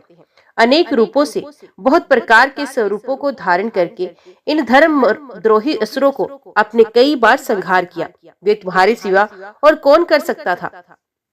चतुर्दश विधाएं, षट शास्त्र और चारों वेद तुम्हारे ही प्रकाश से प्रकाशित है। उनमें आपका ही वर्णन है तथा आपको छोड़कर दूसरी कौन सी शक्ति है जो इस विश्व को अज्ञान में घोर अंधकार से परिपूर्ण ममता रूपी गड्ढ से निरंतर भटका रही है। जहाँ राक्षस, विषैले सर्प, लुटेरों की सेना हो, जहाँ दावानल हो, वहाँ और समुद्र के बीच में भी तुम साथ रहकर इस विश्व की रक्षा करती हो। हे विश्वेश्वरी, तुम विश्व का पालन करने वाली विश्व रूपा हो, इसलिए संपूर्ण संसार को धारण करती हो। इसलिए ब्रह्मा, विष्णु, महेश की भी वंदनीय हो, जो भक्ति पूर्वक तुमको नमस्कार करते हैं। वे विश्व को आश्रय देने वाले बन जाते हैं। हे देवी, अब प्रसन्न हो और असुरों को मारकर जिस प्रकार आपने हमारी रक्षा की है, ऐसी ही हमारे शत्रु से सदा हमारी रक्षा करती रहो। संपूर्ण संसार के पाप नष्ट कर दो और उत्पात एवं पापों तथा उनके फल स्वरूप होने वाली महामारी आदि बड़े बड़े उपद्रवों को शीघ्र ही दूर कर दो। विश्व की पीड़ा हरने वाली देवी, शरण में पड़े हुए मनुष्यों पर प्रसन्न हो जाओ। त्रिलोक निवासियों की पूजनीय परमेश्वरी, हम लोगों को वरदान दो। देवी ने प्रसन्न होकर देवताओं से कहा, मैं तुम्हें वरदान देना चाहती हूँ। आपकी जो इच्छा है वे वर मांगो। विश्व के उपकार हेतु मैं उसे तुम्हें अवश्य दूंगी। देवताओं ने कहा, हे सर्वेश्वरी, त्रिलोकी के निवासियों की समस्त पीड़ाओं को तुम इसी प्रकार हरती रहो और हमारे शत्रुओं को इस प्रकार नष्ट करती रहो। देवी ने कहा, वैवस्वत मनवंतर के 28वें युग में मैं 2 और महाअसुर शुंभ और निशुंभ पैदा होंगे। उस समय मैं नंदगोप के घर में यशोदा के गर्भ से उत्पन्न होकर विंध्याचल पर्वत पर शुंभ और निशुंभ का वध करूंगी। फिर अत्यंत भयंकर रूप से पृथ्वी पर अवतार लेकर मैं वैपरचित्ती नामक दानवों का विनाश करूंगी। उन भयंकर महाअसुरों का भक्षण करते समय मेरे दांत अनार के पुष्प के समान लाल होंगे।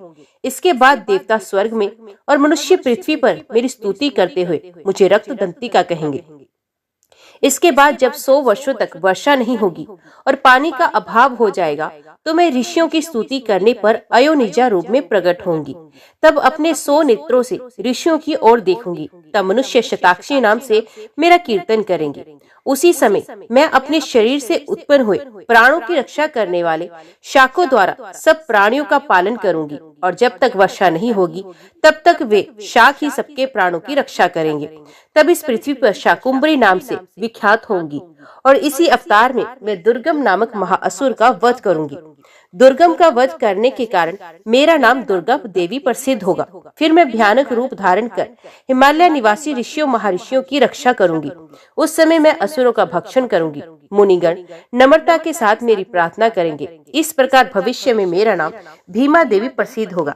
जिस समय अरुण नामक असुर त्रिलोकी में भयंकर उपद्रव करेगा, उस समय मैं असंख्य भोरों का रूप धारण कर त्रिलोकी के हित के लिए महाअसुर अरुण का वध करूंगी। तब संसार में मेरा नाम भ्रामरी प्रसिद्ध होगा। इस प्रकार जब जब विश्व में दानवों का उत्पात पड़ेगा, मैं उस समय अवतार लेकर असुरों का संहार करूंगी। देवी बोली, हे देवताओं, जो पुरुष इन स्तोत्रों के द्वारा एकाग्रचित होकर मेरी स्तुति करेगा, उसके संपूर्ण कष्टों को निस्संदेह दूर करूंगी। मधु कैटभ के विनाश, महिषासुर का वध और निशुंभ निशुंभ के वध की जो मनुष्य कथा कहेगा, मेरे महात्म्य को अष्टमी, चतुर्दशी एवं नवमी के दिन जो मनुष्य एकाग्रचित होकर भक्ति पूर्वक सुनेगा, उनको कभी कोई अनिष्ट स्पर्श नहीं कर सकेगा। पाप नहीं रहेगा।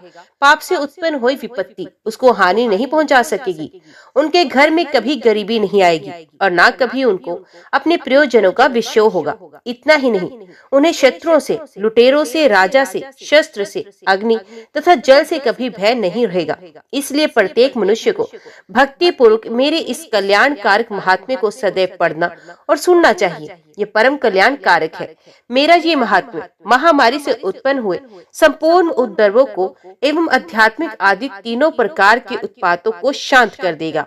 जिस घर, मंदिर या जिस स्थान पर मेरा ये स्तोत्र विधि पूर्वक पढ़ा जाता है, उस स्थान का मैं कभी त्याग नहीं करती और वहाँ सदा सदा मेरा निवास रहता है। बलिदान, पूजा, होम तथा महोत्सव में मेरा ये चरित्र उच्चारण करना तथा सुनना चाहिए। बलिदान, पूजा, हवन मनुष्य चाहे जानकर या अनजाने में करे, मैं उसे तुरंत ग्रहण करती हूँ। शरद काल में प्रत्येक वर्ष जो महापूजा की जाती है, उसमें जो मनुष्य भक्ति पूर्वक मेरा ये महात्म्य सुनता है वे सब विपत्तियों से छूट जाता है और धन धान्य तथा पुत्र आदि से संपन्न हो जाता है। इसमें तनिक भी संदेह नहीं। मेरे इस महात्म्य व प्रादुर्भाव की सुंदर कथाओं इत्यादि तथा युद्ध में किए गए मेरे पराक्रम को सुनकर मनुष्य निडर हो जाता है, शत्रु नष्ट हो जाते हैं तथा उसका कल्याण होता है, उसका वंश कल्याण के मार्ग पर चलता है जो मेरे महात्म्य को सुनता है। बुरे स्वप्न दिखाई देने पर, ग्रह जनित भयंकर पीड़ा उपस्थित होने पर मेरा महात्म्य श्रवण करने से छुटकारा मिल जाता है, सब कष्ट शांत हो जाते हैं तथा स्वप्न दिखाई देने बंद हो जाते हैं और दुख इत्यादि सब मिट जाते हैं। बाल ग्रहों से भ्रमित ग्रसित बालिका के लिए ये मेरा महात्म्य परम शांति को देने वाला है। मनुष्यों में फूट पड़ने पर ये भली भांति मित्रता करवाने वाला है। ये महात्म्य समस्त दुराचारियों के बल का नाश करने वाला है। इसके पाठ मात्र से राक्षसों, भूतों और पिशाचों का भी नाश हो जाता है। पशु, पुष्प, अर्घ्य, धूप, गंध, दीपक इत्यादि सामग्रियों द्वारा पूजन करने पर मेरा ये महात्म्य मनुष्यों को मेरी जैसी सामर्थ्य की प्राप्ति करवाने वाला है। ब्राह्मणों को भोजन कराकर, हवन करके, प्रतिदिन अभिषेक करके, नाना प्रकार के भोगों को अर्पण करके और प्रतिवर्ष दान इत्यादि करके जो मेरी आराधना करते हैं उससे मैं जैसी प्रसन्न होती हूँ वैसी ही प्रसन्न मैं इस चरित्र के सुनने वाले से होती हूँ। ये महात्म्य श्रवण करने पर पापों को हर लेता है तथा आरोग्य प्रदान करता है। मेरा प्रादुर्भाव का कीर्तन दुष्ट प्राणियों से रक्षा करने वाला है, युद्ध में दुष्ट दैत्यों का संहार करने वाला है। इसके सुनने से मनुष्यों को शत्रुओं का भय नहीं होता। हे देवताओं, तुमने और ब्रह्म ऋषियों और ब्रह्मा जी ने जो स्तुति की वे मनुष्यों को कल्याणमयी बुद्धि प्रदान करने वाली है। वन में, सूने मार्ग में या दावानल से घिर जाने पर, जंगल में सिंगों से, व्याघ्र से या जंगली हाथियों द्वारा पीछा किए जाने पर, राजा के क्रोध करने पर, मारे जाने के भय से या समुद्र में तूफान आने से, नाव के डगमगाने पर, भयंकर युद्ध में फंसा होने पर, किसी भी प्रकार की पीड़ा से पीड़ित, घोर बाधाओं से दुखी हुआ मनुष्य मेरे इस चरित्र को स्मरण करने वाला मनुष्य चिंताओं से मुक्त हो जाता है।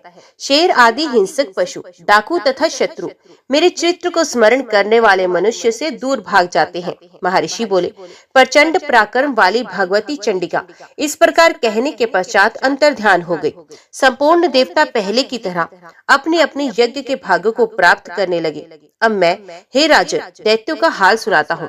शुंभ युद्ध में मारा गया तथा उसका भाई पराक्रमी निशुंभ के मारे जाने पर शेष दैत्य पाताल लोक भाग गए। हे राजन, इस प्रकार भगवती अंबिका नित्य होती हुई भी बार बार प्रकट होकर इस जगत का पालन करती हैं। वे ही इसको मोहित करती हैं, जन्म देती हैं और प्रार्थना करने पर समृद्धि प्रदान करती हैं। हे राजन, भगवती ही महाप्रलय के समय महामारी का रूप धारण करती हैं और वही संपूर्ण ब्रह्मांडों में व्याप्त है। वे सनातन देवी प्राणियों का पालन करती हैं। वे ही मनुष्यों के अभ्युदय के समय घर में लक्ष्मी का रूप बनाकर स्थिर हो जाती हैं तथा अभाव के समय दरिद्रता बनकर विनाश का कारण बनती हैं। पुष्प, धूप और गंध आदि से पूजन करके उनकी स्तुति करने से वे धन और पुत्र प्रदान करती हैं और धार्मिक बुद्धि तथा उत्तम गति प्रदान करती हैं। मेधा ऋषि बोले, हे राजन, इस प्रकार मैंने तुमसे देवी के उत्तम महात्म्य का वर्णन किया है। वे ही विद्या प्रदान करती हैं। भगवान विष्णु की माया स्वरूपा उन भगवती की कृपा से ही तुम ये वैश्य तथा वे अन्य विवेकी जन मोहित होते हैं और मोहित होते रहेंगे। महाराज, आप दोनों उन्हीं की शरण में जाओ। वही भगवती आराधना करने पर मनुष्य को भोग, स्वर्ग तथा मोक्ष प्रदान करती हैं। मार्कंडेय जी ने कहा। महर्षि मेधा की ये बात सुनकर राजा सूर्थ महर्षि को प्रणाम करके खड़ा हुआ और राज्य के छिन जाने से उनके मन में बड़ी ग्लानि हुई। राजा सूर्थ और वैश्य तपस्या करने के लिए वन में गए और नदी के तट पर आसन लगाकर भगवती के दर्शनों की अभिलाषा हेतु तपस्या में लीन हो गए। वैश्य देवी के परम उत्तम सुकत का जप करने लगा। दोनों राजा और वैश्य ने नदी के तट पर मृत्तिका से देवी की मूर्ति बनाई, पुष्प, धूप, दीप तथा हवन द्वारा देवी का पूजन किया। पहले उन्होंने आहार को कम किया, इसके बाद निराहार रहकर भगवती में मन लगाकर एकाग्रता से आराधना करने लगे। वे दोनों अपने शरीर के रक्त से देवी को बलि देते हुए 3 वर्ष तक लगातार भगवती की आराधना करते रहे। 3 वर्ष के बाद देवी ने उनको प्रत्यक्ष दर्शन दिए। देवी बोली, हे राजन, अपने वंश को प्रसन्न करने वाले वैश्य, तुम जिस वर की इच्छा रखते हो वे मुझसे मांगो, मैं तुम्हारी इच्छा पूरी करूंगी। मैं तुम दोनों पर अत्यंत प्रसन्न हूँ। मार्कंडे जी बोले, ये सुनकर राजा ने अगले जन्म में नष्ट ना होने वाला अखंड राज्य और इस जन्म में बलपूर्वक अपने शत्रु को नष्ट करने के पश्चात अपना राज्य प्राप्त करने के लिए देवी से वरदान मांगा। वैश्य ने भी, जिसका चित्त संसार की ओर से विरक्त हो चुका था, भगवती देवी से अपनी ममता तथा अहंकार रूप आसक्ति को नष्ट कर देने वाले ज्ञान को देने के लिए वरदान मांगा। भगवती देवी ने कहा, हे राजन, तुम शीघ्र ही अपने शत्रु को मारकर पुण्य अपना राज्य प्राप्त करोगे तथा तुम्हारा राज्य स्थिर रहने वाला होगा। इसके बाद मृत्यु के पश्चात आप सूर्य देव के अंश से जन्म लोगे और तुम्हारा नाम सावर्णिक होगा तथा इस पृथ्वी पर मनु के नाम से ख्याति प्राप्त करोगे। हे वैश्य, कुल में श्रेष्ठ आपने जो मुझसे वर मांगा है वे मैं आपको देती हूँ। आपको मोक्ष देने वाली ज्ञान की प्राप्ति होगी। मार्कंडे जी बोले, इस प्रकार देवी उन दोनों को मनोवांछित वर प्रदान करके अंतर्ध्यान हो गई। इस प्रकार देवी से वरदान प्राप्त करके राजा सूर्य सूर्यदेव के अंश से जन्म लेकर इस पृथ्वी पर सावर्णिक मनु के नाम से उत्पन्न होंगे। देवी भगवती बोली, मित्र वरुण, अग्नि, इंद्र, रुद्र, वसु, आदित्य, विश्वदेव और अश्वनी कुमारों, सोम, याग, विश्वकर्मा, सूर्य और विश्व ईश्वर नाम के देवों को मैंने ही धारण कर रखा है। जो मनुष्य देवताओं के उद्देश्य से हवन यज्ञ आदि का अनुष्ठान करते हैं, उनका फल मुझ में ही विद्यमान है। ब्रह्म साक्षात संविद ज्ञान रूपा मैं ही हूँ। ब्रह्मांड की अधिष्ठात्री, पार्थिव और अपार्थिव प्रदान करने वाली भी मैं ही हूँ। ये ज्ञान ही सब उपासनाओं का मूल है। मैं ही अनंत जीवों में उपस्थित हूँ। जीवों में अनादि खाद्य द्रव्य ग्रहण करने की क्रिया देखना, सुनना, प्राण धारण करना आदि क्रियाएं मेरे ही कारण संभव है। देवता भी अनेक भावों से मेरी उपासना करते हैं। जो मनुष्य मुझे उपरोक्त भावना की दृष्टि से नहीं देखते, उनका विनाश अवश्य संभावी है। मैं जिसे चाहती हूँ उसे उच्च पद प्रदान करती हूँ, ब्रह्म के दर्शन कराती हूँ, ऋषि और सर्वज्ञान संपन्न महर्षि बनाती हूँ, रुद्र के लिए धनुष चलाती हूँ। मेरी आत्मा ने ही जगत पिता ब्रह्मा को उत्पन्न किया है। इसके ऊपर भाग में आनंदमय कोश के अंदर विज्ञानमय कोश में तेरा कारण अवस्थित है। देवता और मनुष्य मेरे द्वारा ही सेवित हैं। मैं समस्त लोगों में प्रविष्ट होकर रहती हूँ। मैं जल वायु की तरह प्रथित होती हूँ। इसी से ये समस्त सृष्टि आरंभ होती है। इस स्वर्ग तथा मृत्यु लोक के परे भी मैं ही विद्यमान हूँ। यही मेरी महिमा है। हे देवी, मुझे यंत्र मंत्र स्तुति आवाहन ध्यान करना मुद्रा करना आदि कुछ भी नहीं आता। मैं केवल आपका भजन ही कर पाता हूँ, इसलिए मुझे क्षमा प्रदान करें। मैं अज्ञान दरिद्रता और वीर्य में लिप्त हूँ। हे माता, अपने चरणों में त्रुटि समझते हुए भी स्थान देने की कृपा करें। मेरा उद्धार करने की कृपा करें। पृथ्वी की भांति अपने पुत्रों का सरल स्वभाव जानकर मेरे अपराध क्षमा करें। मेरा त्याग कभी न करें। हे जगत माता, मैं तुम्हारी आराधना नहीं कर पाता हूँ, फिर भी मैं चाहता हूँ आपका स्नेह मेरे ऊपर बना रहे। हे माता, यदि आपकी कृपा मुझ पर बनी नहीं रही तो मैं पेट ही भरता रहूंगा, स्वपा के जलपा के माधुपा की होकर भी निराशित ही बना रहूंगा। हे जननी, जपनीय जप विधियों का ज्ञान प्राप्त करने का क्या तरीका है? चिता की भस्म लगाकर हलाहल विष का पान करने वाले, जटाधारी कंठ में सर्पों की माला ढाले, पशुपति शंकर के पति वाली, कपाल हाथ में लिए, तीनों लोकों का पालन करने वाली, जगदीश की पदवी देने वाली, हे भवानी, मुझे अपने चरणों में स्थान दो। मुझे न मोक्ष की अभिलाषा है, न संपूर्ण वैभव की इच्छा, न ही मुझे ज्ञान की आकांक्षा है। मैं आपकी सेवा करती रहूं, मेरी यही इच्छा है। हे माता, मैं आपसे विनती करता हूँ कि जन्म जन्मांतर तक आपके चरणों की सेवा में लिप्त रहूं। हे शिवानी, आप यदि किंचित मात्र भी मुझ अनाथ पर कृपा कर दो तो मेरा जन्म सफल हो जाएगा। हे दुर्गे, दयानिधे, मैं भूख प्यास के समय भी आपका स्मरण करता रहूं। हे जगदम्बे, इससे विचित्र और क्या बात हो सकती है कि आप अपनी कृपा से मुझे परिपूर्ण कर दो। अपराधी होते हुए भी हे माता, मैं आपकी कृपा से वंचित ना रह जाऊं, मेरी यही अभिलाषा है। हे महादेवी, आप जो उचित समझे वैसा ही मेरे साथ व्यवहार करें। शिव स्वरूपिणी, मधु कैटब नाशिनी, महिषासुर घातिनी और शुंभ निशुंभ नामक दैत्यों को नष्ट करने वाली आपको नमस्कार है। हे महादेवी, आप मेरे जप को सिद्ध करें। आप एम रूप से जगत की उत्पत्ति, हिम रूप से पालन करने वाली, क्लीम रूप से संहार करने वाली, चामुंडा रूप से चंड नामक दैत्य का वध करने वाली, विच्चे रूप से अभय प्रदान करने वाली, नवान मंत्र स्वरूप वाली हे जगदम्बा, आपको नमस्कार है। धाम धीम धूम स्वरूप धुर्जटी की पत्नी, वाम वीम वूम स्वरूप वाणी की अधीश्वरी सरस्वती, क्राम क्रीम क्रूम रूपिणी कालिका, शांत शी शु स्वरूपिणी शांति देवी मेरा कल्याण करे।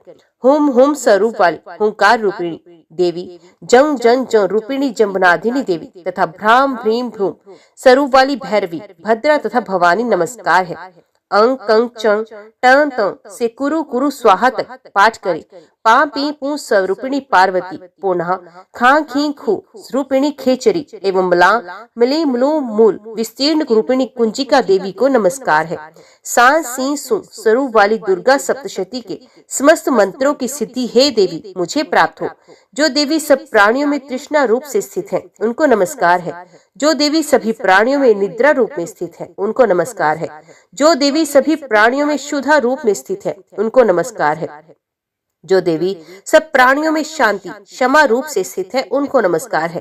जो देवी सब प्राणियों में कांति रूप से स्थित है उनको नमस्कार है। जो देवी सब प्राणियों में लक्ष्मी रूप से स्थित है उनको नमस्कार है। जो देवी सब प्राणियों में माता रूप से स्थित है उनको नमस्कार है। जो देवी सब इंद्रियों की ओर संसार भर के प्राणियों के अधिष्ठात्री हैं तथा सब प्राणियों में निरंतर व्याप्त है उनको बारंबार नमस्कार है। जो देवी संपूर्ण संसार में चैतन्य रूप में व्याप्त होकर स्थित है उनको नमस्कार है।